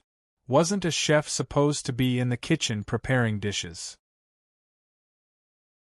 The one called Elder Sister Mu, the mother of the little serpent person, was a beautiful and gentle serpent person. She held a cooking ladle and looked at Bu Fong with dissatisfaction. Bu Fong was not in a hurry to make a move. He first pinched the fat fish that the serpent man had prepared for him. This was a rank 1 spirit beast fish, and it was extremely plump. "Oh? Sir, are you also a chef who loves delicacies? Nice to meet you. It seems like you are not satisfied with the delicacies I have cooked." Elder Sister Mu was startled for a moment, then her expression became serious. Bufang's words once again caused the surrounding people to exclaim. This human was really a chef? He actually wanted to cook personally? To put it simply, because he frequently cooked spirit energy delicacies, his sense of taste had become more sensitive. His senses were magnified infinitely, and he was able to capture even the slightest taste. This also made him more picky when it came to dishes. After tasting the fish, Bufang had an idea about the best way to cook it. The Serpent People tribe was located in the illusory spirit swamp, and they often ate this fat fish. Thus, they were extremely familiar with the cooking method, and it could be considered as their local dish. Elder Sister Mu looked at Bufang in astonishment. When she saw Bufang's confident expression, she slightly narrowed her eyes, straightened her body, and said to Bufang, "It is my honor. This is the stove, I will clean it up for you to use." Wu Yunbai, on the other hand, slightly curled up the corners of her mouth as she looked at Bufang with interest. This young man, was he really not here to joke around? After all, this was the Serpent People tribe. Even if their fish soup was really bad, there was no need for him to say it out loud. Moreover, the taste of the fish soup was not bad. After Bufang finished speaking, he resumed his expressionless face. He was not a talkative person to begin with, but when it came to evaluating dishes, his venomous tongue would turn into a venomous one. Bufang was stunned for a moment. He did not expect his words to cause the surrounding people to glare at him. He was merely stating a fact. In his opinion, the taste of the fish soup was indeed terrible. And that was the grilled fish. Elder Sister Mu's eyes became brighter and brighter as she listened to Bufang's evaluation. That was because she realized that everything Bufang said was actually true. If Bufang was a chef, then it would be understandable for him to be a little picky about food. A chef's sense of taste was much more sensitive than that of an average person. They were even more picky about the taste of food. It might be easy for a dish to conquer an average person, but it would be much more difficult to conquer a chef. Bufang's scrunched-up expression was as if he had eaten a bitter Chinese gold thread. It was simply incomprehensible. Bufang did not have the intention to humiliate others. It was really just a subconscious action. The taste of this fat fish that was made into dried fish and then steamed was much more delicious than the fish soup. As for the spring sungrass, she did not really understand it. Even though humans and serpent people were related, no one could guarantee that their tastes were the same. Bufang came back to his senses. When he heard the words of the little serpent person, the corners of his mouth instantly curled up. He indifferently glanced at the little serpent person girl and said, "Of course I know how to cook. I am also a chef." Bufang jabbered on and on, causing everyone present to feel a little muddle-headed.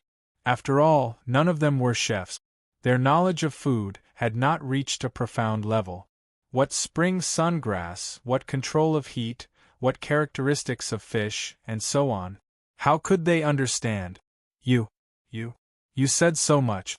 If you are capable, then cook a dish that is more delicious than Mother's fish soup. What kind of capability is it to criticize Mother's dish? You are a bad person. The little serpent person girl felt wronged. When Bufang was commenting on the dish, he did not hold back at all. When the little girl heard her mother's dish being belittled in such a way, tears welled up in her eyes. Therefore, everyone's gaze fell on Bufang. Many of the serpent people were glaring at him. The head elder and the others were also frowning. The freshness and sweetness of the fish were perfectly reflected in the fish soup. The serpent people chef who brewed the fish soup had decent culinary skills. Perhaps it was not as exquisite as humans, but the taste was still passable in the eyes of Wu Yunbai and the others. But since you are a chef, Why did you come to the Serpent People tribe in the illusory spirit swamp? I always thought you were an adventurer. She was not a person who was easily angered. Perhaps her food really could not enter Bufang's mouth. Everyone had their own taste, so it was not Bufang's fault. Elder Sister Mu was quite clear about this. It's not that this fish can't be cooked into soup, but you are missing a lot of important seasonings. If you add some spring sungrass into the soup, not only will it remove the fishy smell of the fish, it will also enhance the freshness of the meat. But what I want to say is, using this fish to cook soup is really a waste. Even if it is dried and steamed, the taste will still be better than cooking fish soup. When Elder Sister Mu saw that the little girl was about to burst into tears, she hurriedly twisted her waist to comfort her. Bufang pondered for a moment, then opened his mouth and said, "How about this? It is still early, so I will cook a fish dish for everyone to try. I hope everyone will like it. Consider it a form of compensation for my presumptuous comments on the dish."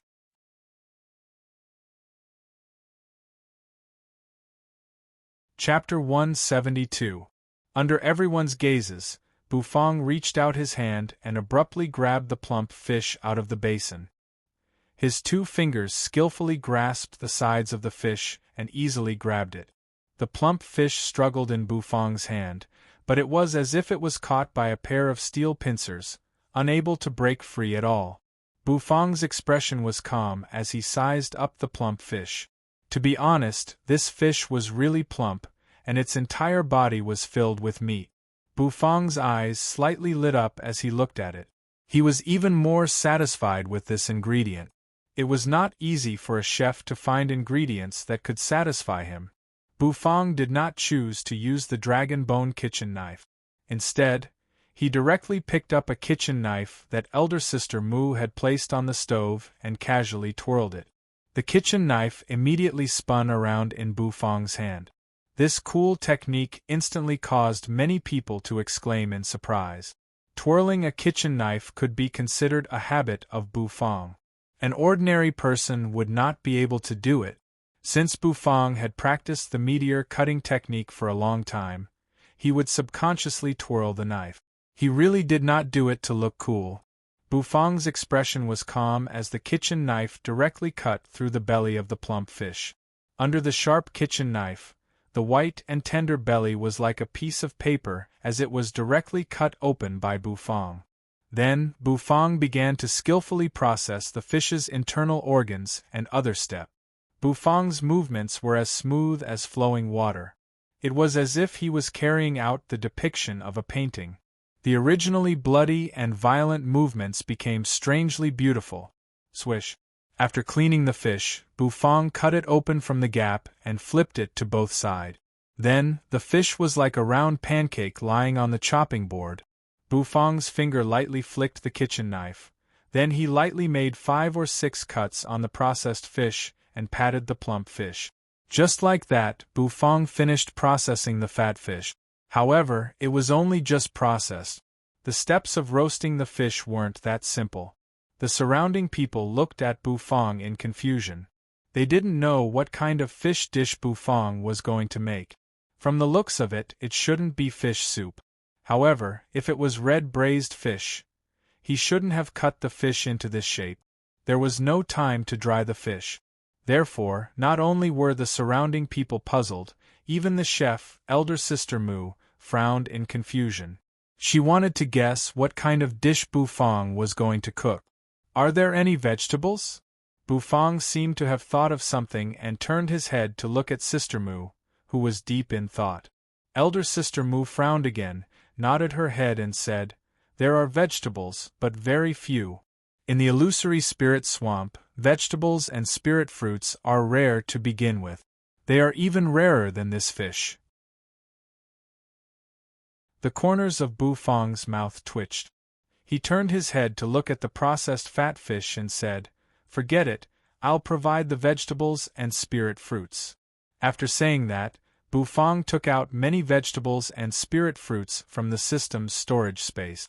There were even bottles and jars of seasoning. These were all things he prepared before the teleportation. The crowd was dumbfounded as they watched Bufang take out vegetables and seasoning from the storage space. They didn't know whether to laugh or cry. It seemed like Bufang didn't lie. This guy was indeed a chef. Moreover, it seemed like he was planning to vacation in the illusory spirit swamp.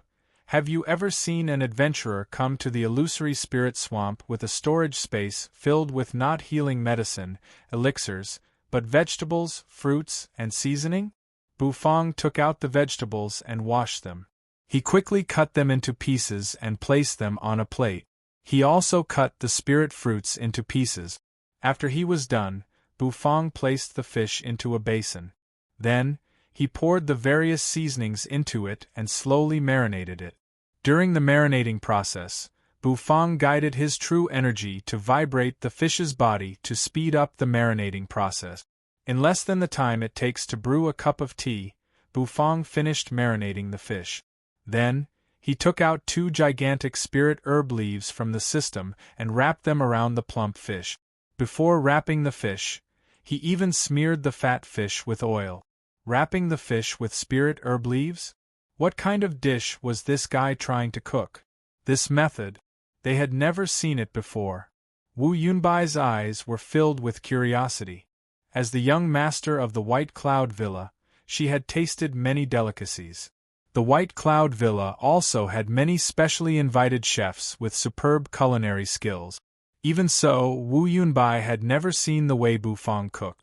Bufang ignored the gazes of the crowd. Once he started cooking, he would put his heart and soul into it.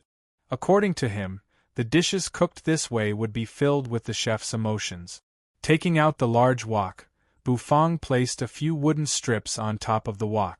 Then, he placed the fish wrapped in spirit herb leaves on top of the wooden strip. Bufang first soaked the wooden strips in water, so it was difficult for the rising flames to burn the wooden strips. Moreover, with the protection of Bufang's true energy, it was difficult for the wooden strips to be burned. The fat fish wrapped in spirit herb leaves on top of the wooden strips would be grilled by the flames. Bufang had no other choice. Grilling fish was supposed to be done using a professional oven. However, this place was not the kitchen of the store and there was no oven. Therefore, Bufang had to improvise a tool for grilling fish. Even though the conditions were a little harsh, at least he could grill the fish this way. Bufang's strange actions completely dumbfounded everyone. There were even some people who started to sneer at him. After all, no one had ever seen such a strange way of cooking a dish. He did not even use the wok. Could this dish be eaten? Wrapping the fish in spirit herb leaves and grilling it with flames? Could a dish made in such a manner be eaten? Many of the serpent men looked at Bufang's actions with doubtful gazes. As for elder sister Mu, her eyes were shining as she thoughtfully watched Bufang's actions. In her eyes, every single one of Bufang's actions was as smooth as floating clouds and flowing water. It was a manifestation of his culinary skills being integrated into his body. Gurgle, gurgle. White steam began to rise from the spirit herb leaves, and a rich aroma of fish immediately wafted out. This aroma was not strong at first. Everyone's noses twitched slightly and they only felt that it smelled good. However, as the fish meat was gradually cooked, the aroma became stronger and stronger. It almost enveloped the entire place and everyone's noses twitched. The little serpent woman hugged elder sister Mu's serpent tail and smacked her lips continuously. From time to time, saliva would drip down from her mouth. This aroma was too strong. When had the serpent men ever smelled such a rich aroma? It had completely lured out the gluttonous worms in their stomach. The head elder's cheeks also trembled slightly as he looked at Bufang in disbelief. This guy. His culinary skills were actually this amazing. An intoxicated expression also appeared on Wu Yunbai's fair face. The shock in her heart was no less than the others present. As a human, she knew better than anyone else how difficult and innovative the dish Bufang was cooking was. Wrapping a dish in spirit herb leaves and grilling it. This was an extremely difficult task.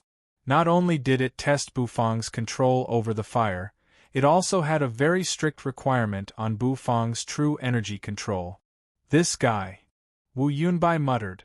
At this moment, Bufang placed his hand on the spirit herb leaf. After feeling the temperature, the corners of his mouth slightly curled up.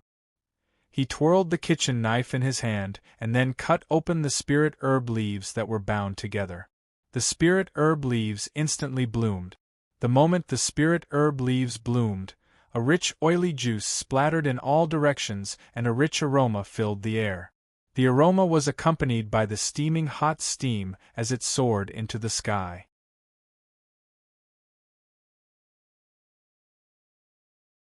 Chapter 173. The fragrance wafted in all directions and lingered in the air, causing everyone to be intoxicated by it. They never imagined that the aroma of fish could reach such an alluring level. The moment Bufang cut open the spirit herb leaves, the aroma instantly captured their taste buds and intoxicated them. Wu Yunbai could not help but swallow a mouthful of saliva as her large eyes stared fixedly at the steaming spirit herb leaves. Even though she could not clearly see the plump fish lying within the leaves due to the heat, just the aroma alone was enough to make her want to immediately taste this delicacy. Elder Sister Mu's body and mind trembled in disbelief. The aroma of this dish simply surpassed her understanding. She often cooked this fish, but even when she braised it, she could not bring out the aroma of the fish to such an extreme.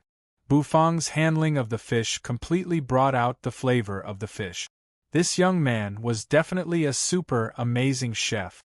When the little serpentine girl smelled the aroma, she became extremely greedy. She twisted her slender waist and swayed her little serpent tail as she arrived in front of the stove. She stuck her head out to take a look at the fish inside the spirit herb leaf. However, due to her height, she could only see the steaming hot air and not the plump fish. How infuriating!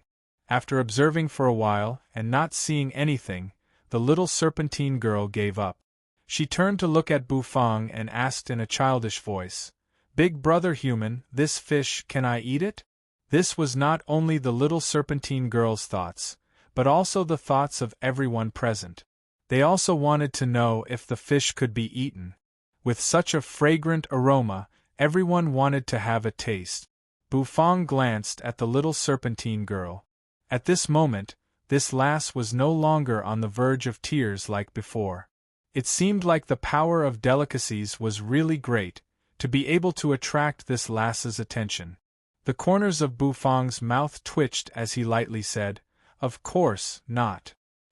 Everyone's expression stiffened. They did not understand. Why couldn't they eat it? This fish was so fragrant, could it be that they couldn't eat it?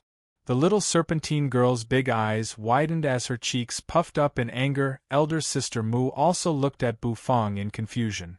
The dish was already cooked. Why didn't he let them have a taste? The little lass's simple request. Could it be that he couldn't even satisfy it? Bufang did not care about the expressions of the others. He picked up another stove and raised the temperature of the black wok. Then, he poured some oil into the wok and started stir-frying the vegetables. Bufang's movements of placing the seasonings were very skillful. There was basically no jerkiness in his movement. In just a short while, all the seasonings were ready. The expressions on everyone's faces were a little awkward. It turned out that Bufang's dish wasn't finished yet. No wonder he didn't allow the little snake girl to taste it. A chef naturally wouldn't allow customers to taste an unfinished dish. This was the basic principle of a chef. With a scoop of the spatula, Bufang poured the fragrant stir-fried ingredients onto the fish that was placed on top of the spirit herb leaf. Because the ingredients had been stir-fried, they were slightly viscous. Steaming hot, the fragrance permeated the air, and when combined with the fragrance of the fish, it gave off an indescribable intoxicating aroma. Bufang finished cutting the fruits and placed them on top of the leaf. The fragrant and colorful spirit swamp grilled fish was finished. Bufang did not stir-fry the vegetables that were used as the seasonings too well. He only warmed them with oil. The color of the ingredients was still as lustrous as before, and it was extremely alluring. The fish meat was slightly quivering on top of the oil. The few slashes of the fish meat were pushed open due to the cooking. The white and tender fish meat was stained with the oil and sauce, emitting a fragrant aroma. Bufang twirled the knife in his hand and placed it on the chopping board. He calmly glanced at the crowd and said, "My dish is finished, please have a taste." "Finished? You are finally King done." The time spent waiting for the grilled fish to be finished was simply the greatest torture. Looking at the piping hot grilled fish, the crowd suddenly felt an indescribable emotion in their hearts. Elder Sister Mu walked to the front of the grilled fish, and her eyes were filled with amazement. This was really too beautiful. The colors of the vegetables were colorful, and because they were stained with oil, they looked as if they were overflowing with color. The aroma of the fish meat was also completely set off. Without a doubt, this dish was impeccable. It was absolutely delicious. "Big brother, can you try it now?" the little serpentine girl impatiently asked once again. Bufang nodded his head and did not refuse again. The little serpentine girl was instantly elated. She pulled Elder Sister Mu's hand and urged, "Mother, hurry up and give me the fish meat." Elder Sister Mu was suddenly at her wits' end. She picked up her chopsticks and did not choose to pick up the seasonings. Instead, she directly picked up a piece of fish meat and sent it into the little serpentine girl's mouth. The moment the fish meat entered her mouth, everyone's gaze landed on the little serpentine girl. They wanted to see her reaction. The moment the little serpentine girl tasted the fish meat, her eyes widened and her face was filled with disbelief. This fish meat was really tastier than the fish meat cooked by her mother. Elder Sister Mu also narrowed her eyes and her gaze landed on the grilled fish. Bufang did not put the grilled fish on a plate. Instead, he directly placed it on the fire pit and roasted it while tasting it. The flames underneath were spreading, the oil was boiling, and the fish meat was trembling. This seemed to be a gradual process. In the beginning, the fish would definitely be very fresh and tasty, but in the later stages, as the oil was roasted, the fish would gradually harden, and the taste would become richer and more sensational. Elder Sister Mu swallowed a mouthful of saliva and then used her chopsticks to pick up a piece of meat from the gills. This was the most delicious part of the fish meat. The moment the fish meat entered her mouth, Elder Sister Mu could not help but close her eyes in intoxication. She allowed the aroma of the fish meat to spread and linger in her mouth, making her feel as if she was walking on air. At this moment, the others could no longer sit still and came forward. Wu Yunbai also picked up a piece of fish meat and tasted it. She was completely captivated by the fish meat. This fish meat was the most delicious fish meat she had ever eaten. There seems to be spirit energy circulating within the fish meat? How is this possible? A first-grade spirit beast ingredient should not have any spirit energy left after being cooked, right? Wu Yunbai suddenly narrowed her eyes and was somewhat puzzled. Bufang seemed to have sensed her puzzlement. The corners of his mouth curled up as he calmly said, "This spirit herb leaf is actually a third-grade spirit herb. It contains rich spirit energy and has the effect of calming one's mind. After being cooked and processed by me, the spirit energy within the spirit herb was gathered into the fish meat. Moreover, the calming effect also shifted. Overall, this grilled fish can also be considered an elixir cuisine, even though it is only the simplest kind. The spirit energy came from the spirit herb? It could even shift the calming effect? Elixir cuisine?" Wu Yunbai stared blankly for a moment. She realized that her knowledge reserves were somewhat insufficient. So, there were actually so many ways to learn about culinary arts. Elixir cuisine. Of course she had heard of it. However, to cook an elixir cuisine was not something an ordinary chef could do. Even among the dozens of chefs in her White Cloud Villa, only one could cook an elixir cuisine. Furthermore, that chef's cultivation level was extremely terrifying. Cooking was only his hobby. This little chef in front of her, who was only a 5th-grade battle king, could actually cook an elixir cuisine? It was simply terrifying. When the head elder of the Serpent Men tribe heard Bufang mention the elixir cuisine, his gaze immediately fell on Bufang. He stared at him so intensely that even Bufang's hair stood on end. An indescribable excitement seemed to be revealed in the eyes of the Serpent Men tribe elder.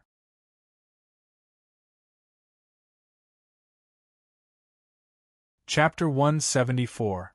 Elixir Cuisine.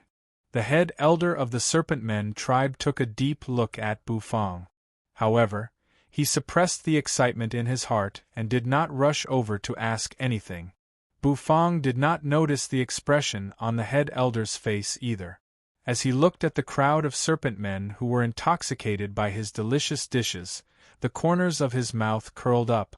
Being able to intoxicate everyone with a dish cooked by a chef was the greatest affirmation of a chef. Seeing the smiles on the faces of the people who tasted the delicacies, the chef would also feel joy in his heart. A single grilled fish was not much. After everyone picked up a few chopsticks, they quickly finished it. There was no other way. After all, there were so many people present and there was only one grilled fish. Everyone was looking at the spirit herb leaves that only had fish bones left. They really wanted to eat another one, but it was a pity that Bufang only cooked one serving of grilled fish. The little serpent woman licked her lips and narrowed her eyes. Even though she did not eat much fish, she was very satisfied. The spirit energy contained in the fish was more than enough for her to digest. After Bufang showed off his skills, no one doubted his culinary skills anymore. To be able to cook such a delicious grilled fish, Bufang's culinary skills had already amazed them. Even elder sister Mu was nodding her head. The more she ate, the more she understood the skill contained within the grilled fish. True energy cooking. Heavens! The young man in front of them had actually mastered the skill of true energy cooking. By using true energy on the food, he catalyzed the deliciousness of the food and made it even more fragrant. Moreover, he was able to retain the spirit energy within the dish. It was simply unbelievable. Alright, after we've eaten and drunk our fill, everyone should focus. There are still a bunch of spirit beasts eyeing us covetously outside. We can't let our guard down. When the head elder of the Serpent Men tribe saw that everyone was still intoxicated by the delicacy, he could not help but let out a dry cough to bring everyone back to their senses. Outside the tribe, the gigantic figure that blotted out the sun was quietly coiled up. On top of the giant serpent's head was a dazzling blood crown. As it flicked its long and narrow tongue in and out, it could not help but let out a horrifying hissing sound. The low roars of the beasts continued to resound, lingering above the vast illusory spirit swamp. The first elder's words caused everyone to awaken from their delicacy. As they stared at the gigantic blood-crowned black swamp boa, their expressions involuntarily turned solemn. However, most of the serpent men were not too worried. The fact that the Serpent Men tribe was able to survive in a harsh place like the illusory spirit swamp for so long naturally meant that they could not rely solely on a 7th-grade battle saint. Below the Serpent Men tribe, the entire swamp had been modified by the experts of the Serpent Men tribe. Gigantic protective magic arrays were engraved on the swamp, and every Serpent Men tribe was protected by such magic arrays. A 7th-grade battle saint could only ensure that they would not be too passive in the face of an attack from a powerful enemy. However, this protective array was their true safeguard. Because this formation was passed down by the Serpentine Sovereign, it had powerful protective abilities. A mere 7th-tier spirit beast would not be able to destroy this formation. Head Elder, even if we have the protection of the formation, the herb garden is not within the range of protection. The aura of this beast is getting stronger and stronger. It seems like it is about to undergo its next molting. It won't be easy to deal with. The Serpent Man Battle Saint glanced at the black swamp boa and felt that it was extremely troublesome to deal with. Sometimes, spirit beasts were more difficult to deal with than humans. This was because spirit beasts had thick skin and powerful combat prowess. Many human experts were unwilling to encounter spirit beasts of the same level. The Ice Soul Monarch Lotus must be protected. We really need the matured lotus seeds of the Ice Soul Monarch Lotus. We must not allow this beast to waste this spirit herb, the first elder solemnly said with an extremely solemn expression. The Serpent Man Battle Saint also lightly sighed as a hint of determination flashed across his eyes. He was well aware of the importance of the Ice Soul Monarch Lotus to their Serpent Men tribe. Time flowed by minute. The atmosphere within the Snake People tribe, which was originally relaxed, once again became tense. Everyone could feel the solemn atmosphere that was spreading in the air. The fragrance emitted by the light blue Ice Soul Monarch Lotus bud was becoming more and more intense. As the fragrance wafted through the air, it lingered in the air, making everyone feel refreshed and their eyes glowed brightly. It seems like the Ice Soul Monarch Lotus is about to mature, the first elder said. Wu Yunbai also nodded her head and signaled the battle saint behind her to prepare for battle. With 2 battle saints guarding the Ice Soul Monarch Lotus, they should still have a chance to protect it. The problem was the large group of spirit beasts surrounding it. Even though the tribe was protected by a formation, activating it would consume a lot of crystals. Wu Yunbai was not sure how many crystals the Serpent Men tribe had in reserve. If they did not have enough crystals, the formation would fail and they would have to face an endless horde of disgusting spirit beasts. Bufang quietly stood at the side. His eyebrows were slightly furrowed as he looked at the gigantic blood-crowned black swamp boa.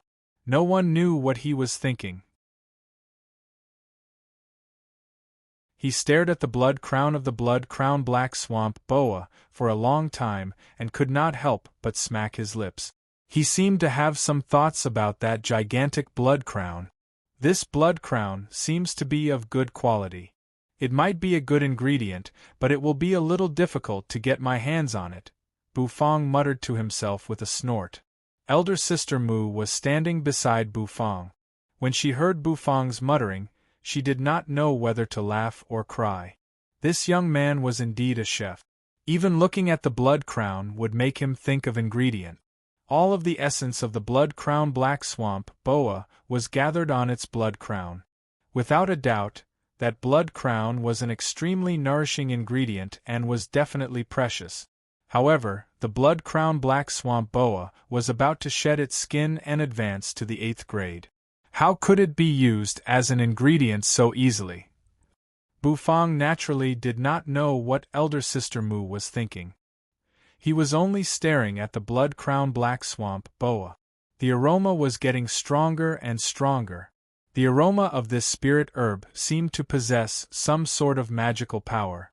It would cause the true energy within one's body to involuntarily boil, and a faint icy cold feeling would envelop one's entire body. The Ice Soul Monarch Lotus is no ordinary spirit herb. If this spirit herb is handled properly, it can greatly increase one's cultivation level and speed up the circulation of true energy. This black swamp boa is also guarding the Ice Soul Monarch Lotus because it needs this spirit herb to advance.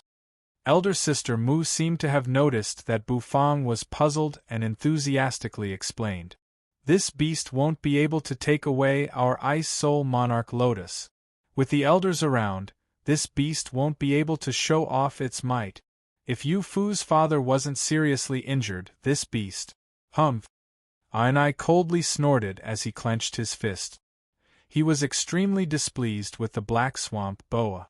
Yu Fu lightly sighed. She was the one who needed the Ice Soul Monarch Lotus the most. The chief elder wanted to guard the Ice Soul Monarch Lotus for the sake of her father, the chieftain of the Serpent Men tribe and a severely injured 7th grade battle saint. She did not expect that the Ice Soul Monarch Lotus would attract so many people and spirit beasts when it matured. That Wu Yunbai seemed to be from the White Cloud Villa, and that mysterious chef? She had no idea where he came from. He was definitely after the Ice Soul Monarch Lotus as well. However, she could not allow the Ice Soul Monarch Lotus to fall into the hands of others. She wanted to use the Monarch Lotus to save her father, which was the goal of all the serpent men.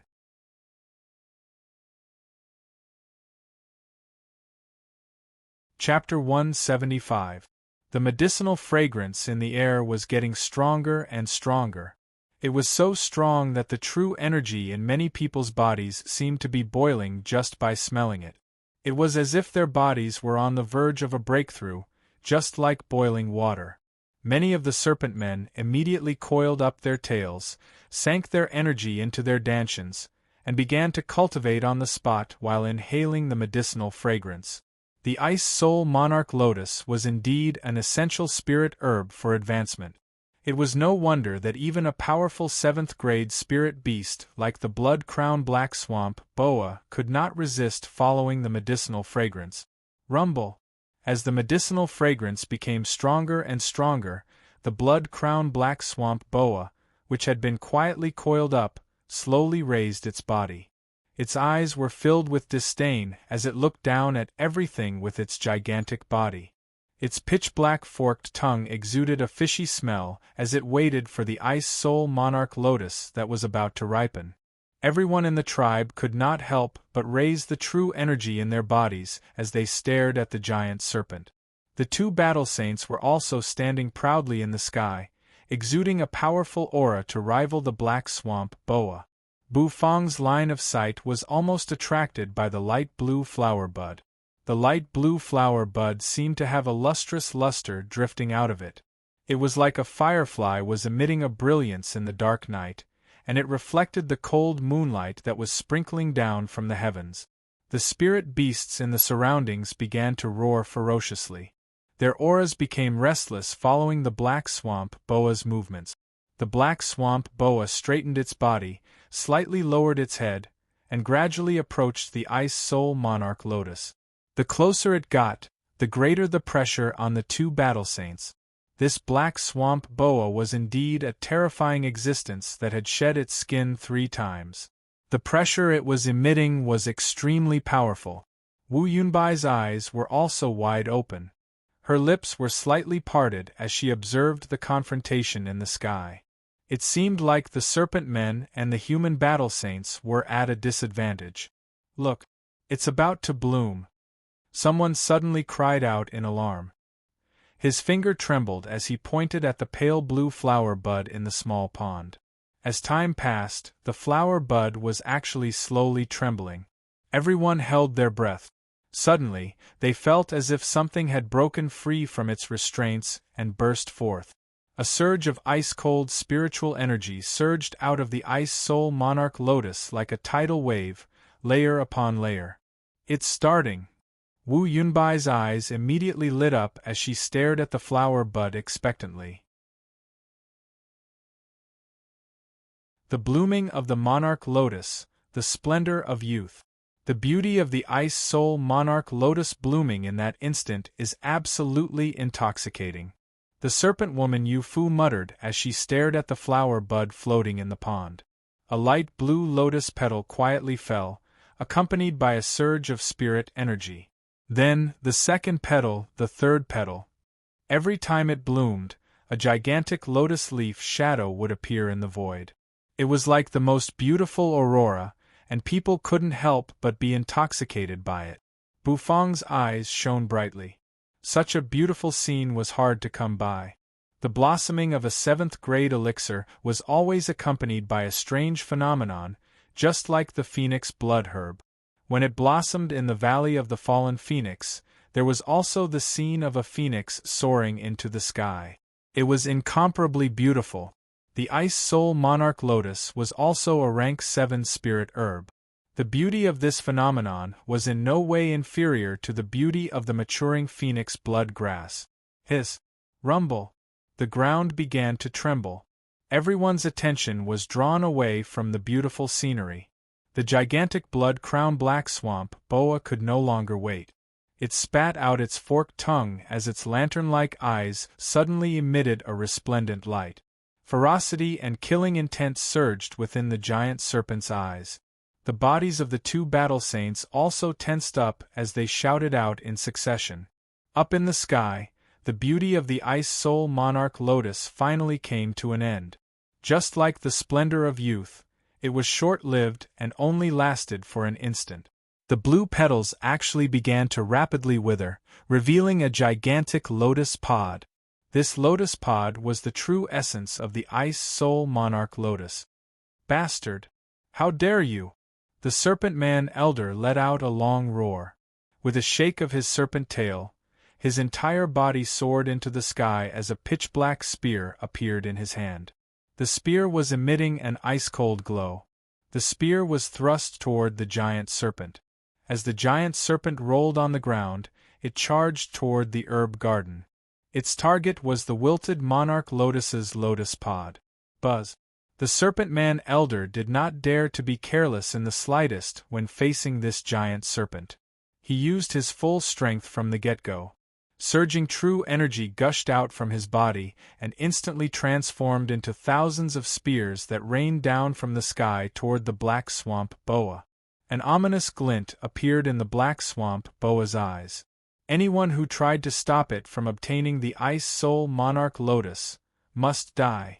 The scales all over the Black Swamp Boa's body emitted a cold glint. With a flick of its gigantic serpent tail, the spears were all blocked. The attacks from the spears were completely blocked and did not cause any damage to the serpent. So tough? The Serpent Man Elder's expression immediately changed. The human battle saint also let out a long roar. Using the void step, he charged forward and swatted his palm toward the giant serpent. His palm abruptly enlarged in the sky as true energy gathered and transformed into a gigantic palm that blotted out the sky. Every single detail of the palm was clearly visible and extremely realistic. Boom! The palm directly landed on the blood crown Black Swamp Boa's head, causing its blood crown to slightly tremble. Bufang's pupils immediately shrank and the corners of his mouth twitched. He had better not damage the blood crown. That was a rare ingredient. The blood crown Black Swamp Boa was enraged. With a sharp hiss, it immediately revealed its sharp fangs and swept its gigantic serpent tail across the air. Rumble! It was as if the air was being torn apart by the serpent's tail. The human battle saint immediately let out a strange cry and used all his strength to protect his body. With a bang, he was sent flying like a rubber ball and instantly crashed into the ground. The Serpent Man Elder's fate was even more miserable. He was directly swallowed by the Black Swamp Boa. The head elder's pupils shrank in disbelief. How could this beast be so powerful? Fortunately, the Serpent Man Elder quickly struggled out of the serpent's mouth. However, his entire body was drenched in blood and he was in a miserable state due to the corrosion. The human battle saints also soared into the sky once again. Their killing intent soared into the sky as the two battle saints combined their true energy to unleash two terrifying true energy attacks toward the blood crown Black Swamp Boa. The two battle saints were truly enraged. Their unbridled true energy attacks were causing great damage to the true energy vortexes within their bodies. However, they could not care less about it. The blood crown Black Swamp Boa was truly suppressed, and it continuously retreated. Bestial roars were heard as the spirit beasts seemed to have gone mad as they charged towards the tribe. The Serpent Man tribe's head elder gave an order. Immediately, the magic formation on the tribe's land began to shine brightly. The spirit beasts that were charging toward the tribe all collided with the walls of the magic formation. Their heads were dizzy from the impact, but they were unable to break through the defense of the magic formation. The situation reached a stalemate for a while. In the sky, the Black Swamp Boa's lantern-like eyes stared at the Ice Soul Monarch Lotus as it let out an unwilling roar. These two puny ants were actually trying to stop its advancement. This was unforgivable. Then, under the horrified gazes of the two battle saints, the blood crown Black Swamp Boa's blood crown suddenly emitted a bloody glow. The Black Swamp Boa's head was directly split open. This beast is trying to forcefully shed its skin? Be careful! Wu Yunbai turned pale with fright and hurriedly shouted. You're tuning in to the Phoenix Knights YouTube channel. Don't forget to subscribe and join us on this journey to catch the most captivating stories.